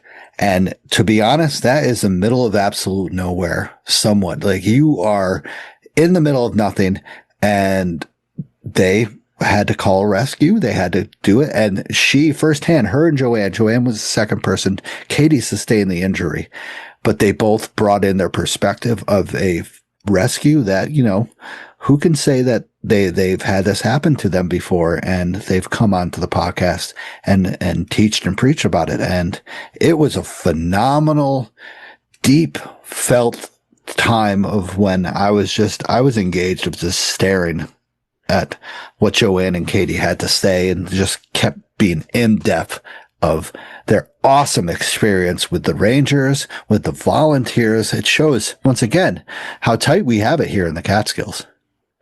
Yeah. Well, so in part, I'm going to disagree with you. What? And that is that I really don't think they were that far out, and I really don't think they were in that inaccessible of an area. And I say that because as seemingly close to an accessible area road and being on a really wide and hardy trail, it's remarkable how difficult it was to get her out. And then it should go to show you that when you are between Lone and Rocky or between Rocky and Balsam Cap, when you're genuinely way the fuck out there in the Catskills, that's going to be a chore to get you out of there. And Katie sustained the injury that we're all susceptible to as a hiker is, it was more than a twisted ankle. It was a trimal fracture. It's a very serious fracture. It requires a lot of, patience and intense therapy to recover from. And she's in the midst of that now, but it's something that we all, as hikers over rugged terrain, could happen to any one of us any day. It just happened to happen to her on that particular day. She was surrounded by some good crew that waited with her until the first responders showed. But man, we can all identify with what she went through, and being on Dry Brook Ridge, it basically took 12 hours to get her. I think maybe 10 would be more accurate, but that's quite a long time. And they didn't have to search for her. I mean, the call went in right away. They had, communication devices. So just think about when you're between Big Indian and Fur by yourself and you don't have service, and then it's going to be 4 or 5 hours before somebody realizes that you haven't called in. What type of rescue that's going to be. Yeah. So, yeah, she had quite the epic experience. Glad to see that she's getting out snowshoeing again. Hope she has a full recovery. Yeah, I don't know how you can say that. That's pretty. I mean, it's not remote, but it's pretty remote. There's it's on trail. It's on a wide trail. It is, but it's not like there's rock scrambles on the trail to get where she is. You could literally drive an ATV there. But true, but the we've seen some Panther Mountain. I mean, Panther Mountain's accessible, but you got to admit it's taken longer for them to get someone off of Panther Mountain than it is to get from. I mean, not really. Oh, never mind. I think it's easier to drive an ATV to where she was than to get one up Panther Mountain. True. In my view. Fox Hollow's pretty good. Yeah, I'm going to say in terms of inaccessibility, if you break it into tiers of relatively accessible, somewhat inaccessible, and inaccessible parts of the Catskills, she was probably in the first tier. And that's no disrespect to her. The first responders, the point I'm making is that in a relatively accessible area, it still took quite a long time for somebody to get there. And I mean, you listen to her story about them hauling her out, basically bushwhacking with her on a litter and then strapping the litter to an ATV, going through a ravine, almost falling off the ATV. It just goes on and on and on. And I'm thinking when she's telling this story, it's like, man, all of that from this area in the Catskills that literally you're just on a ridgeline over from the road. Yeah. It's not like you're way up the east branch of the Neversink, true, with the toe of the slope of the Dink or Friday, where it's quite a long haul to get you out. Just imagine the time that it would take to get you from there. So listen to the episode and you'll get a feel of that. Yeah. And then imagine this could, next time you're out hiking and you feel your ankle slip and twist, that could be a trimal. A nanosecond away from hearing the snap. You're scaring people, man. Yeah, well, I mean, but that's why bring your traction devices, True. Let somebody know where you're going, what your general route is, and when you should expect to be, either showing up at home or calling them, messaging them that you're out of the woods. So, people, can follow up if you're not communicating to them by, whether it's 6 o'clock at night, 3 in the afternoon, 9 at night, whatever that time is. Let people know where you're going and when you'll be out, because just something, in my opinion, as easy as Dry Brook Ridge to get to, it takes a lot to get somebody out of there. So correct. Yeah. So listen to the second best of 2025, episode 184. Do you agree with that as well? Yeah. So you're ranking these on what you think was the best episode, the second best. This is your ranking? I would say the Rusher horn was definitely awesome because once again, it's all over the freaking place. But you're not basing this on like some type of download and listening. No, data. not at all. Okay, so this is your Stosh's ranking. Yeah, I think we have a ton of great episodes. I'm not going to say one is necessarily better than the other. I think Rusher and Horn, I think that was a great episode. I enjoyed talking to those guys. I have a total newfound sense of respect to them after that, after hearing about Katie's ordeal. We all the hikers here can identify with that. We can also identify with the fact that she was fortunate to have some really, really good and competent trail buddies with her to just kind of give her some level of peace of mind during that 10 hours of that whole situation. And then we can move on from that to the next episode. I mean, if you want to debate what is your ranking for the next tier, I could maybe pick apart at that, but look, I'll leave it to you. Oh, well, I mean, do you have a list as well? I mean, no, I mean, but you put Fenwick Lumber next. Yeah, I just love the history of that. Yeah, I think the whole Fenwick story is interesting. What I find particularly intriguing about the Fenwick story and the Catskills is that when you hike through that area, if you don't have a keen eye, you don't pick up any sense of what happened there, a little over 100 years ago. Right. And then when you understand the Fenwick story and what they did, you're like, wow, that's remarkable. And then when you really dig into the data, and Stosh can tell you about it, then it's like, wow, they really had railroads up there and steam, shacks with, cables pulling trains up and down the mountain and yada, yada, yada. It just goes on and on and on. Now you hike through there. It's just a wooded area and you don't realize what went on there 100 years ago. So exactly. And now, like, people who don't listen to the podcast, who hasn't listened to the episode, like hike up through Southwest Hunter to tag it, they have no clue. They don't know that. They might have a general perspective that this is a weird area that we're going straight forward. Why is this like this on Southwest Hunter? But when you come back and you research it, you find out that area was almost completely wiped out of its lumber, that it was bare. Hunter Mountain and South. Cut. Yeah, nothing. It's freaking insane. So that was what I just love the history of the Catskills as it is. It's just you find one thing and it turns you on to a freaking another thing. I mean, we talk about that. We talk about, later on we have episode 166 with the Historical Society about railroads in the Catskills. And, that links us to Southwest Hunter because they brought the lumber down to the Lanesville area to transport about the Delaware. Oh my God, I'm aside. Delaware and Hudson. Yeah. The Hudson Railroad. It all links together and it's just insane. Yeah.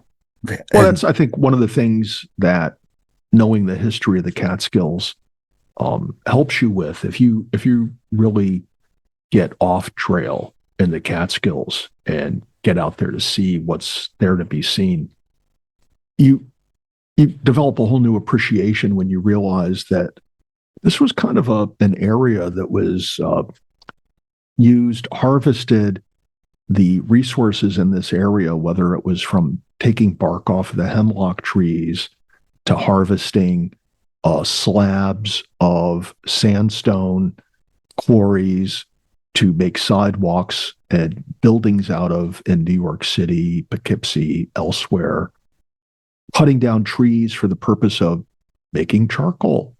Who would have known? But when you're walking through the woods, you can see here and there these old charcoal sites. And if you want to be able to identify them better, you buy Mike Kudish's book. You find other things that occurred out there by hiking out there, and then to realize that here it is over 100 years later, it's largely been reforested.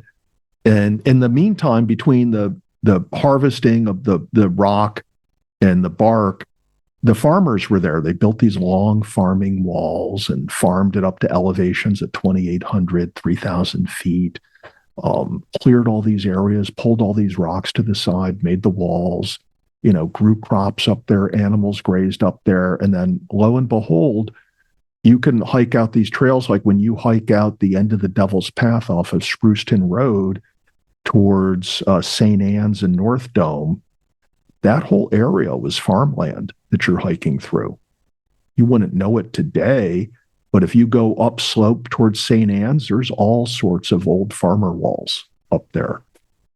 Yeah. Because it was fields. Now it's a whole wooded area that you hike through. Yeah, and you're like, wow, this is so scenic. Look at all these hemlock trees and these huge boulders that have been pulled down by the ice over the years. Imagine it 150 years ago with cows roaming around there, grazing on grass. Okay. I mean, like you chat about that, like Wyndham High Peak. What was it? Forested. Sure. It had pastures up to 3,400 feet. Mm-hmm. And that's just insane to think about. Like you're climbing up, you're right before the peak of Wyndham High Peak. And there was, like you said, cows. Like just imagine being like, oh, wow, this view of the Hudson Valley is great. 25 feet away is a cow. Mm-hmm. Or for 200 years, this time of year, 200 years ago, after the barkers had done stripping the bark from the hemlock trees, all late spring, summer, early fall, and they would stack it in the woods. They wouldn't take it out of the woods until the winter came. And the reason they didn't take it out until the winter came is in the winter, they would come in with horses and sleighs, stack the bark on the sleigh, and pull it out with the horse and sleigh. And that's where you'll find these narrow bark roads in the Catskills, because those were like the first roads that were in there were for the barking industry. Some of them are still there. I bushwhacked up Wyndham from Route 23 last year, and there's this one notable hemlock grove that you go through and you can see really well-defined, well-preserved bark roads going up through there. Yeah. And these were made by, guys 200 years ago, 175 years ago, that would bark that land to make leather. Now if you walk through there and you don't know that history, you don't know what happened there 200 years ago. It's just another forest to you today. Exactly. And, we talk about history of the Catskills. I mean, of course, the reservoirs is always a big topic of the histories of the Catskills. And one of my notable listens of the past year was 156 was the Cannonsville Reservoir with Mike Show. And that he has so much knowledge of pouring in about the reservoirs, especially the Cannonsville Reservoir, where 9 towns was overtaken. Just be like, slap on a thing and be like, here, you gotta move because we're making this a reservoir. And not a lot of people understand that that's what happened to almost all these reservoir places, that people had to be forced out by, what is it called again? Eminent domain. Eminent domain. Yeah. Like eminent. We're all powerful. Domain. Power of the state to come, power of the municipality, whether it's the state, local government, here the city of New York, which actually traditionally the eminent domain law would only allow a municipality within its territorial jurisdiction. Here the city of New York, the 5 boroughs, the city would only have the power to take land within the boundaries of the city. So it took a special act of the New York State legislature to expand that law to allow the city to take land that was not contiguous or within its territory. So that in itself was something unique. And then when you bring up Cannonsville, I think one of the unique aspects of Cannonsville is you talk about the 9 local municipalities that were literally absorbed by the reservoir and all the residents displaced.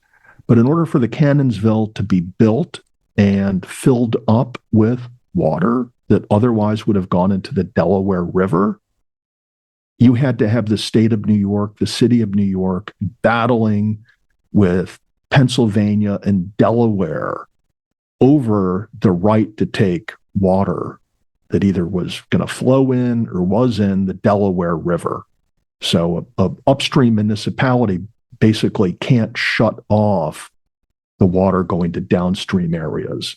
So in order for the city of New York to impound all that water in the Cannonsville Reservoir, there was a bunch of litigation and eventually a settlement, which then I think it was revised at one point in time to allow them to impound more water, restrict the flow into the Delaware even more than what was initially agreed to.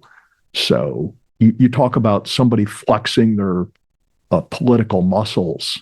It shows the power of the city of New York to even take on a state like Pennsylvania or Delaware to get more water. Insane. So I'll tie that all in when I drop my daughter off at JFK on Sunday. I don't want to leave the area immediately. I want to make sure she gets on the plane and the plane's not delayed or canceled.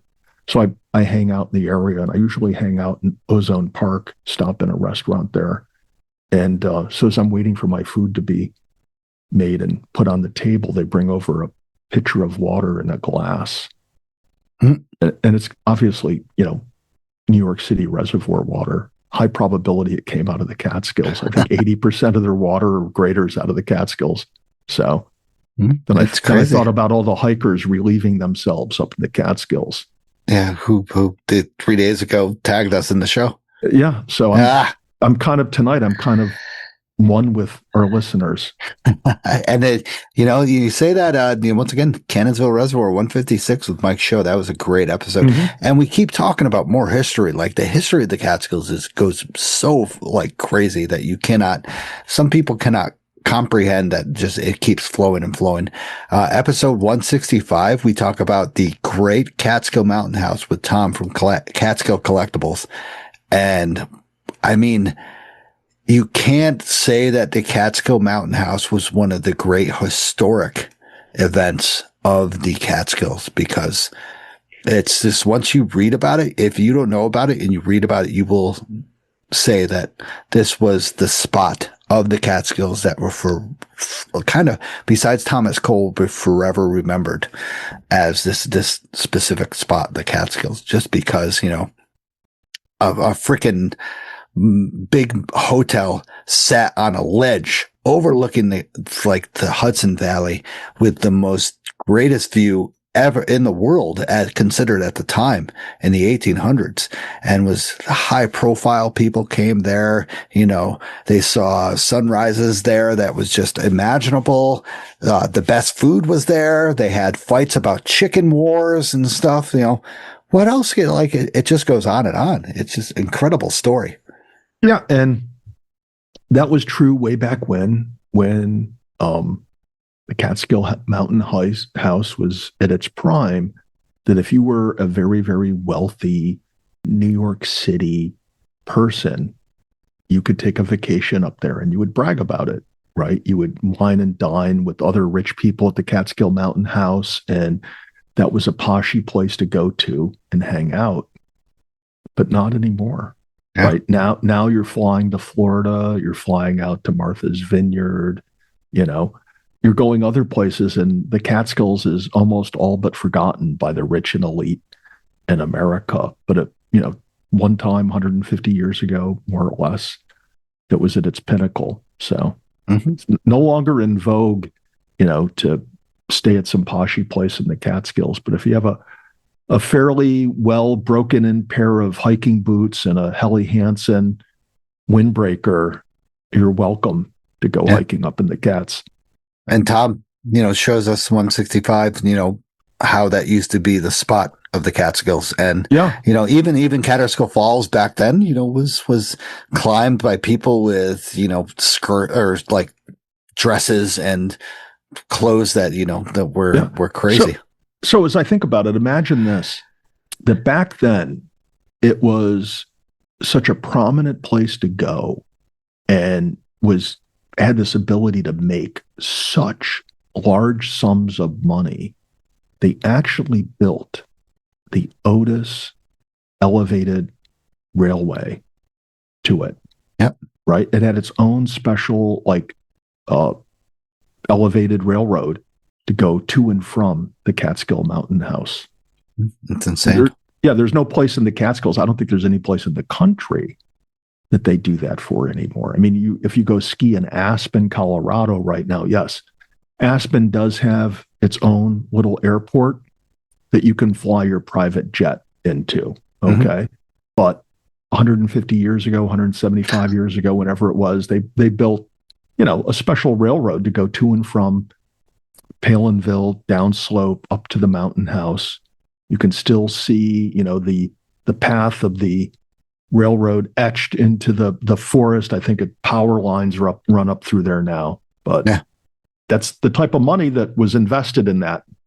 Yeah, I forgot what we converted it into, but it was billions that was made into, like, even just that Mountain House at the time was just billions and billions. Oh, yeah. We ran the math. Yeah, he was a great guest. And we also saw two Kyles during last year. Kyle Bittner, who skied the high peaks, was the fourth person to ski the high peaks. And did it first to do it in one season. First to do it in one season, and he's still doing it. He's still skiing around the high peaks. And then also Kyle from Hudson North, episodes 171 and 166. Kyle Bittner was 166. Kyle from Hudson North, 171. Good times with both of them, both enthusiastic people that love what they do. And, it's just two Kyles. I find that pretty cool. I mean, one Kyle loves his skiing, and the other Kyle loves his ciders, just like me. Yeah, well, maybe Kyle Bittner likes hard cider as well. So he might. I mean, hopefully he listens to the episode. We'll see if he does. He'll tag us. He'll have a Hudson North at top of whatever he's skiing next, which is probably some crazy thing. We'll see him on top of Little Rocky or something next, maybe. What about Ted? Do you have any notables that you want to add in there? Oh, well, so you have down the live episode at the Mountaintop Historical Society. For those who went there, I think you saw an epic performance by Dr. Titus. Yep. Right. When he stood up and, he talked about the ice sheet, the glaciers, the desiccation of the Catskill Plateau. He does it in a very colorful way that kind of brings it to life. You mentioned here also the DEC Informal Trail Report. And what none of our listeners got to hear was the first take of that episode where we had a malfunction with our recording device. Because I think when we first reviewed that report, we were probably a little bit on the wrong side of being bad, because I think it was like I really felt. I think we were honest. We were honest, but maybe brutally honest comes to mind. But yeah, there was a malfunction. I apologize for that. Tad was a little bit triggered at the time, so I kind of apologize for that. I'm pretty sure like it was just something on. I think it was the DEC infiltrated our system. Honestly, I think that's what happened. They bugged us. They wanted to know what we were doing behind the scenes. And I was raw and as unfiltered as a jug of hard cider. And I wish I stood up for my people when they went on the attack and said Catskill gritters are bad, BAD. I fought back like a mountain lion cornered in a cave. Correct. Yeah. And I applaud that. I applaud what you did. And, once again, that was a good episode. The informal trail. I don't really I think they needed to release it. It really didn't do shit. We already know about that. So, what are they going to do? It's not going to happen for another 25 years. So we'll see. Yeah. 176. We'll be still talking about it. Yeah, 180 and 183 was the informal trails, and then 176 was the Mountaintop Historical Society. We saw a lot of stuff to Dr. Titus, Rob Gilderlin, I think it was there as well. We definitely had a bunch of great guests talking about the old rail trails of the old trails of the Catskills, and that was phenomenal. So, yeah, and we had some really great listeners show up and hang out with us, which was cool. It was cool. Everyone. It was a very depressing day. So I was kind of thinking everybody else would show up because it was just rain and fog. So, I mean, there's also, the opening of a new parking garage at the Peekamoose Blue Hole. Mm-hmm. I mean, it kind of looks like that now. Yeah, it's as modern as poshy as trail hiking parking areas get. I think that's what we could say about that. Yeah, next thing they'll do is they'll put a car wash and vending machines in. I mean, I could see the vending machines there, so they stop people from freaking cooking outside and then just throwing their stuff in the beautiful Never or not. Is that the Never? No. Yes, the eastern branch of the Never Sink. Right? What is it? No, I think it's not the round. That's not the round. Round out. Yeah, round out. I'm probably whatever. We need to pull up a map. So we're like two ducks out of the water without a map in front of us. Yeah, it's ridiculous. So that parking garage, if you go there, it's definitely a change if you haven't been there in the past 5 years. Definitely a massive change. So that was a big thing. But another thing that happened that we chatted with is 2 new Catskill films were released. Long Path to Journey Becoming. Kim Levinsky chatted with us on episode 167. And then Queen of the Catskills also came out, and we chatted with Julie and Jamie on episode 194 about their journey of creating both of these movies. And fantastic short films that anybody and everybody should go and just watch in person, because it's a whole different story in person. I find that to be phenomenal time to watch in person. I went and saw Kim's in Phoenicia, and then I went and saw Julie's in Woodstock as well. And it was fantastic time. And I enjoyed both of them. The Long Path Journey Becoming, definitely an inspirational film of something more deeper than just completing a 358-mile hike. Kim explains it well in her short film. And then, of course, we got Julie McGuire doing her Queen of the Catskills. She skis all 35, the first woman to do that ever, and the third person ever to do that. And it's just phenomenal journey by Jamie. Just had a great time talking with them. And I understand that movie, Queen of the Catskills, was recognized, I think, as the runner-up to the first place winner in the Girl Winter film series that has toured or traveled around the entire country.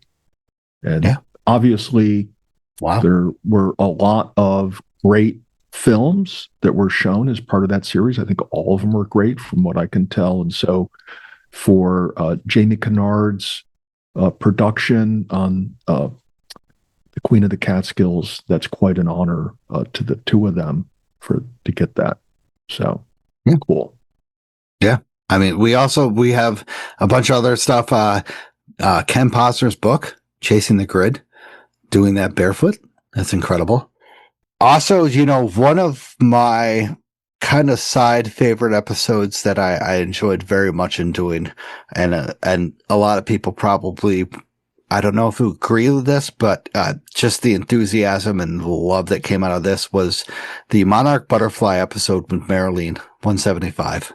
I just found her passion to be one of the best I've ever had, besides Russ on episode 26.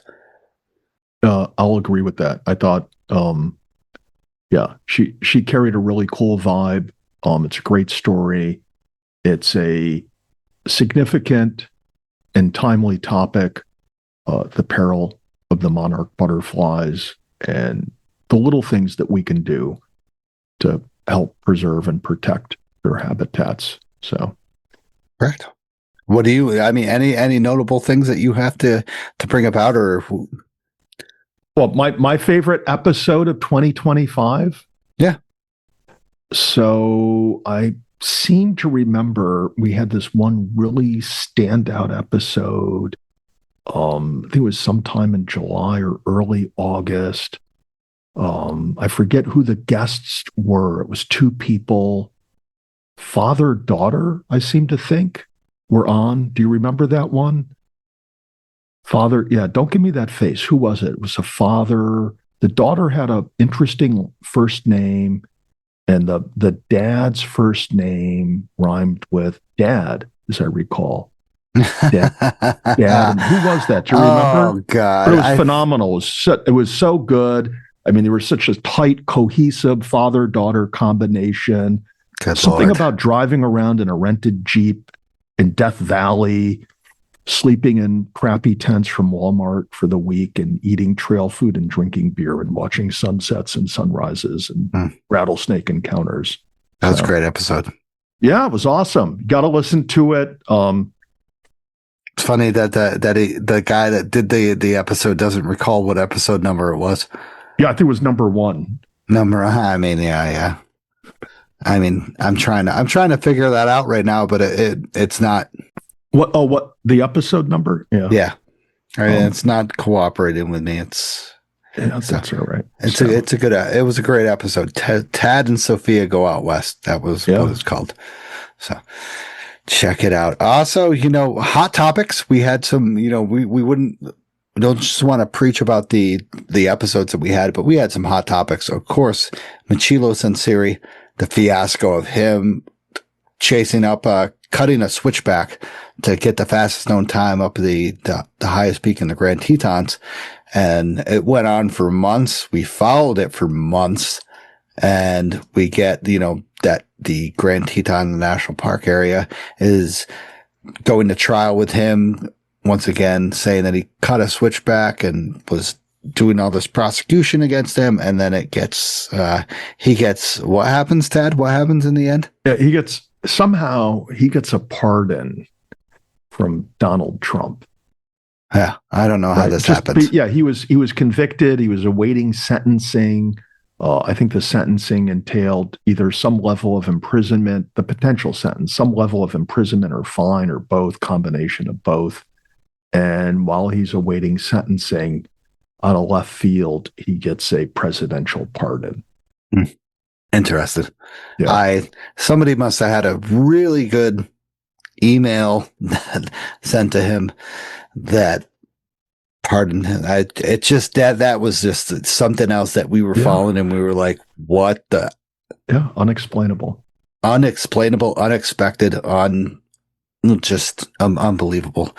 So, what about you said this innovations, the Arcteryx? Yeah, we talk about Catskill history and the evolution and redevelopment and repurposing and reuse of the Catskills over the past several hundred years. And we're also, we haven't talked about, but we do talk about in our episodes. We haven't talked tonight, but we do talk in prior episodes about invasive species in the Catskills and how that's changing the forest and the fauna out there. But one thing I wanted to bring up is best hiking innovations that are coming about or came about in 2025. And Stosh, you might not even be aware of some of these things. So the first one is the Arcteryx Skip Mogo Power Pants, featuring AI-driven robotics to boost leg muscles 40% on ascents and support your knees on descents. Set to ship in late 2025. Did you have any idea that these things existed? I remember seeing a reel about it, and this guy like being like, "Oh my God, I don't feel anything." Yeah. And I'm like, "This is AI bullshit." You think it's totally fake? No, I guess not, right? I mean, was this in like, it started in like Japan or something, right? Yeah. The first reel I saw on this was some guy, a tourist in Japan or somewhere, going into a shop and renting a pair of these. And apparently the target purchase price is around $4,500, $5,000.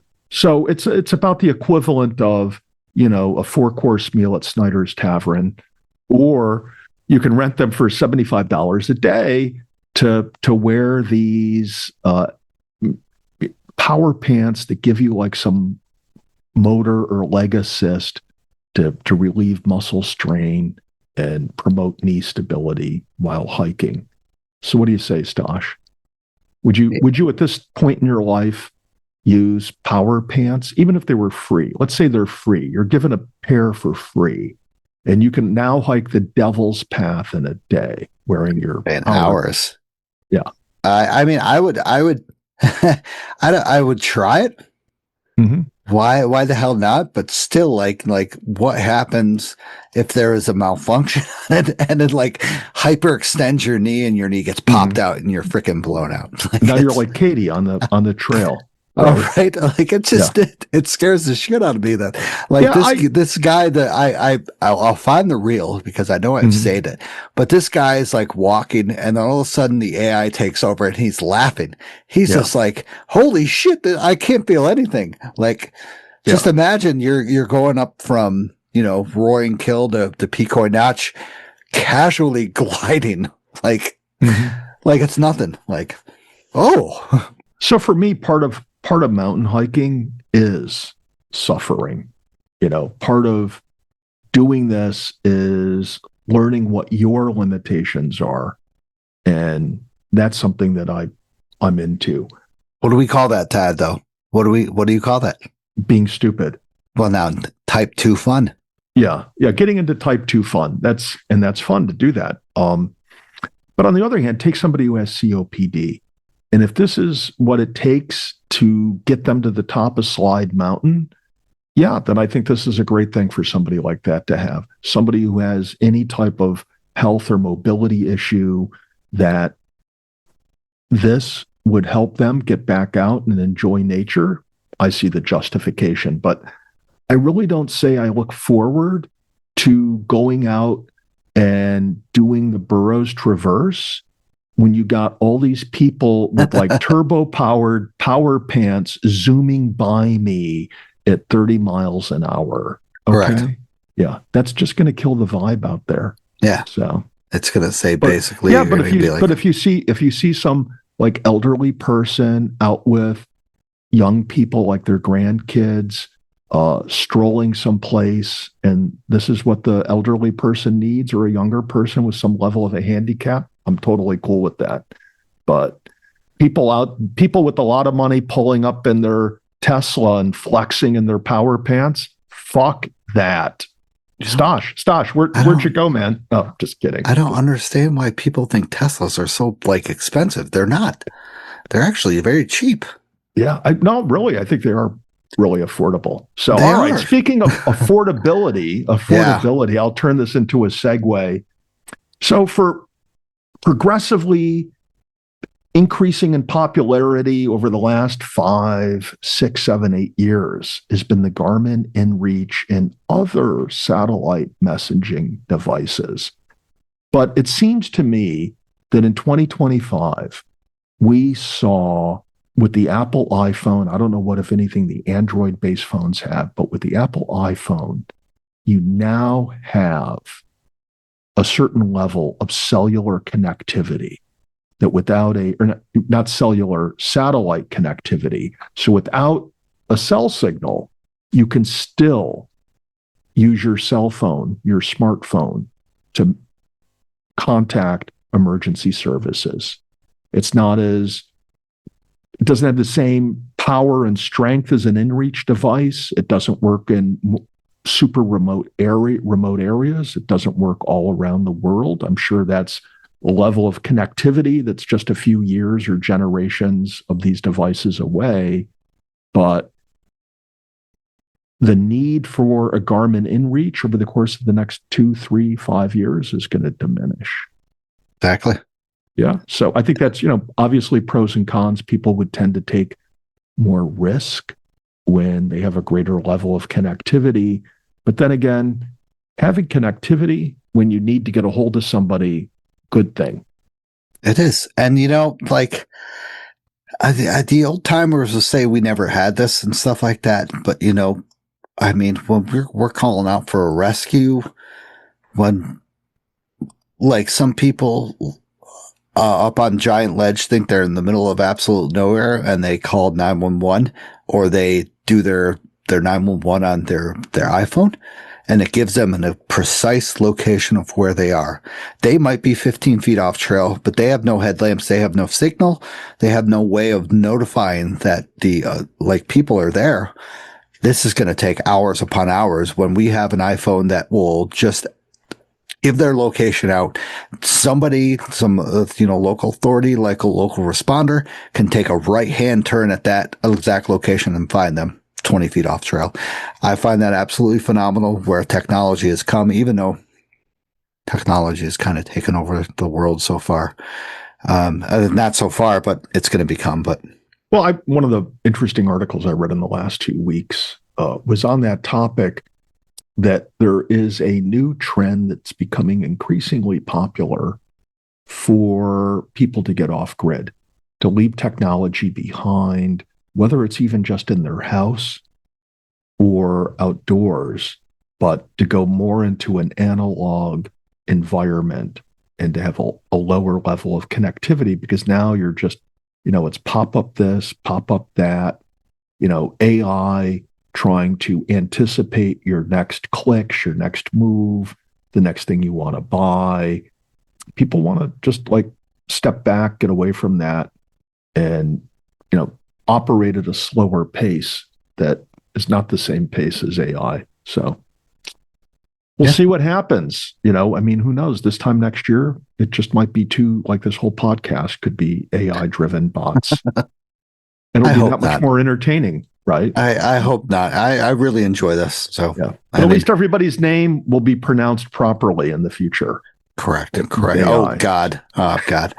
That's horrible. So last kind of hot topic that we had, and this happened recently, I mean, you brought this up, I've been ranting about, so how about you go about this? Because I'm the ranter. You go ahead. All right. Well, I can rant too. True. So a few weeks we had the sad story of the hiker on Panther who sustained a lower leg injury, needed an emergency response carry out. One of the local retired fire chiefs or fire district chiefs, on his hike in to rescue this fellow, had a heart attack. They tried to revive him, didn't give up until he got to the local hospital in Margaretville, where he was pronounced dead.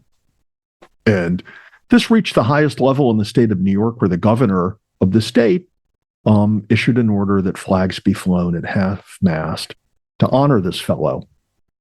And at or about that time, the locals in the Phoenicia community voiced their upset and concern over what they perceived to be the lack of education or the need for more education of hikers and folks who use the Catskills for hiking and outdoor adventure, to make them more aware, more informed about precautions and safety. And that's, I think, appropriate at any time, education. But then I found it interesting that literally the next weekend, there was the 2 fellows from, I think it was Panoma or someplace in Rockland County, who were up at Giant Ledge on their way down. They went off trail. They didn't have proper hiking gear. One was in sneakers, one was in jeans. They had no headlamps, no this, no that. They did a couple stream crossings, got wet, presumably hypothermic. Rangers came in to rescue them, but apparently the local volunteers either weren't called or didn't show up, and I found that interesting. And I wonder to what extent that was in response to the week or 10 days before, when there was one of the responders, as I noted, died, out there responding to an incident. So, yeah. I mean, what are going to be the repercussions going forward? Is there going to be some level of required education? Is there going to be efforts to promote better awareness of hiking, following safer practices? I mean, who knows? Yeah. But we have in the Catskills, not only do we have invasive species changing the environment in the Catskills, we also have just an abundance of hikers hiking this area at a rate at which the trails aren't regenerating as they did 50 years ago. Correct. And that's what the DEC Trailless Summit report touches on. Yeah.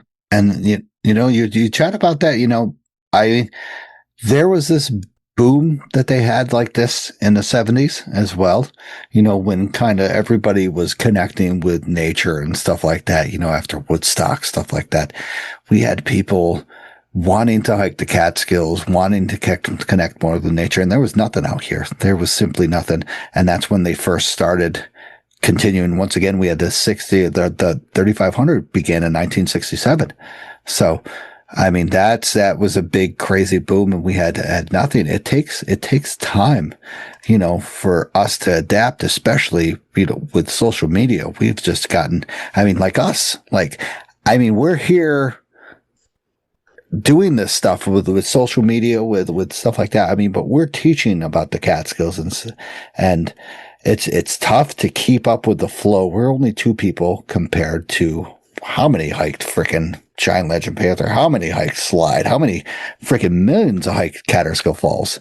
It's tough to keep up, and it's tough to kind of coordinate with the other people to establish a connection, to have kind of like an impact that we can all benefit towards, unless, to have these circumstances that happen with some people climbing up Giant Ledge without traction, with just jeans and a sweatshirt or something, It sucks. Yeah. So obviously there's a problem. There's some issues. We can debate about potential solutions and remedies and what our role should be. But I think the one thing we can all agree on is it certainly is helpful if we continue to be considerate of our fellow hikers and our emergency responders and the DEC. Obviously, when it comes to bashing the DEC, leave that up to Stash and I. We can take care of that. Right. But, support your local businesses, embrace the local community up here in the Catskill, spread the love, and everybody should have like a fun and safe 2026, and, keep listening. Yeah. We'll keep talking. You keep listening. Yeah. If that happens, once again, Tad and I, we're here to, I say teach and preach. We preach about the Catskills, and we think also people should do that as well. If you see someone on the trail kind of suffering, they have jeans on and a sweater, they're climbing up Giant Ledge and it's 20 degrees, say something. Be like, hey, the trail up here is icy. You're going to fall, you're going to slip, you're going to break your leg. I think it might be time to turn around. There are other days in the spring and the summer and the fall when you can come up and enjoy this time. You can't just walk away from that, like Tad does. What is it? Pick 5 or take 5, give 5. Yeah. Pick up something on the trail. We can all help out. We can all come together, work together, and keep these trails happy. That's what I'm promoting. I'm trying to promote happiness. We can all give out this love in the Catskills that there should be, there shouldn't be any judging, we do that. Everyone judges. Correct. That's like a big myth. We're all, to the extent you're human, you're going to judge other people. And to a certain extent, it's healthy to judge somebody who is walking towards you in the woods with a big machete with blood dripping off of it. You should make some quick judgments in that situation and run the fuck away. Okay. Yeah, correct. But other times, let people do their things as long as they're not harming the area. But then when you see somebody doing something that you wouldn't want, your daughter doing, or you wouldn't want your best friend doing, because it's not likely to be safe and, helpful for them going forward, maybe there's a subtle way that you want to kind of give them a little redirection. However, as my one daughter and I say, if you try your best at that and they just don't listen to you, then it just becomes part of the natural selection process. Okay. Correct. Darwin wasn't that far off the mark. So. Jesus. Nice. And Chad hasn't been drinking that out. Yeah, he hasn't been drinking at all tonight. But I have moved over to Coke Zero, which is not organic, and maybe that's why. Maybe it's the fake sweetener that's making me suggest peril to those who do dumb things. Yeah. So, all right. Wrapping up 2025, I think we had a phenomenal year. Tad, I thank you for joining me in the podcast. Now it's a lot easier to have someone to chat about this. How could I chat about 2025 alone?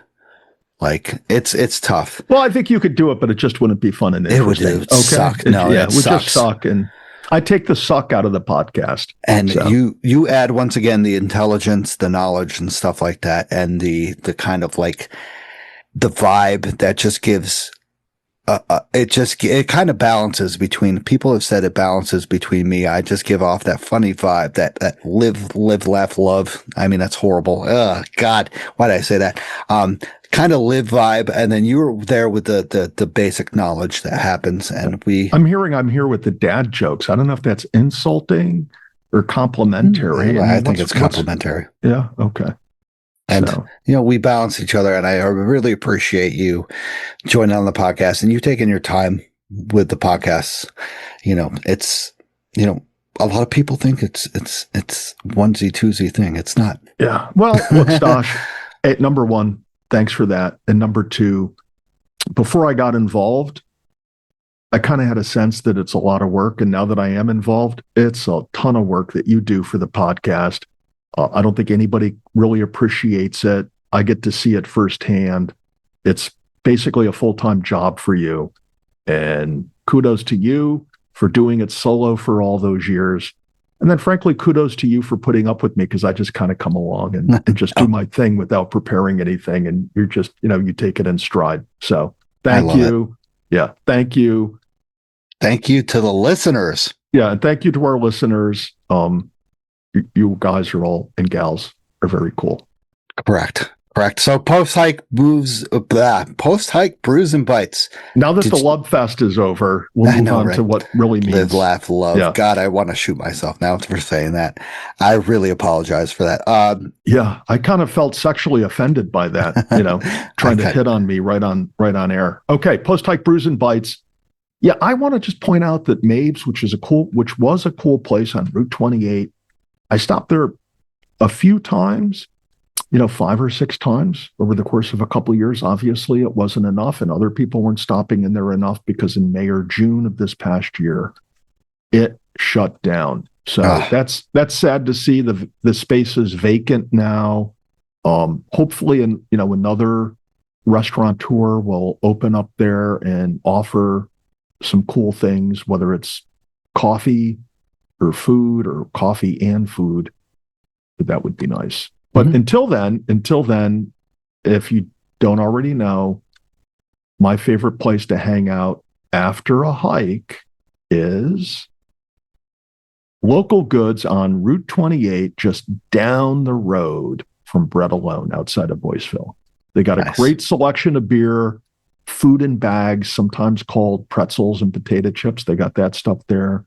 They got beer on tap. So they don't sponsor the show, but pull in, buy a beer, get a bag of pretzels, and hang out inside or outside. I agree with that. Yep. Got a great selection of beer and cider and stuff like that. Fantastic. I'd suggest I stopped at Van Duzen's over on Livingston. Okay. Yep. Great little place. I love that little place. And if you are hungry, what you can do there is actually pretty crazy and pretty fun. You can purchase a frozen pizza and they can put it in their little oven.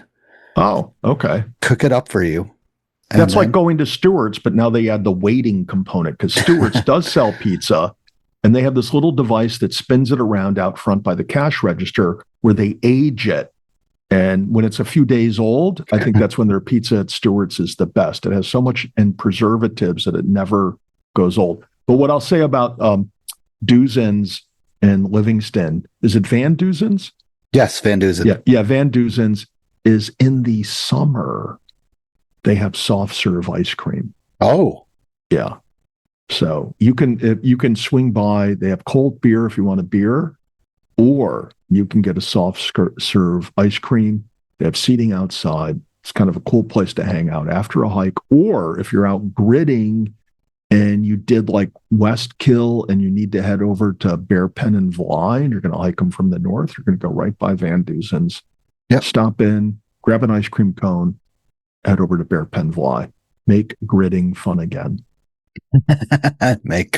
Yeah, I'd suggest that place as well if you're coming back through Harwick and stuff like that. It's a very cool place, and it used to, I think it sits right by the old post office. The post office is still there, so really cool place. So check them out. All right, Tad. So thank you once again for joining the podcast, and once again, grateful for 2025.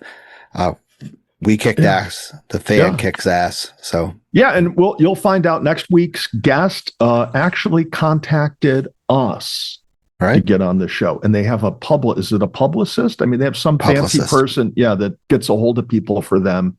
So, and they wanted to be on Inside the Line because they know it's the hip place to be. Yeah, exactly. So there you go. So, Tad, have a good night. Enjoy. All right, buddy. Successful on your journeys. Let's go. Thank you. You as well. All right. Have a good night. Hey, everyone. I just want to thank you for listening to the show. If you enjoyed the show, subscribe and throw down a smooth review on Spotify, Apple Podcasts, or any podcast platform that you use. You can also check daily updates of the podcast, hikes, hiking news, and local news on Facebook, Instagram, Twitter, and the official website of the show. Remember this, you gotta just keep on living in the Catskills, man. Livin. Wicked, wicked, wicked.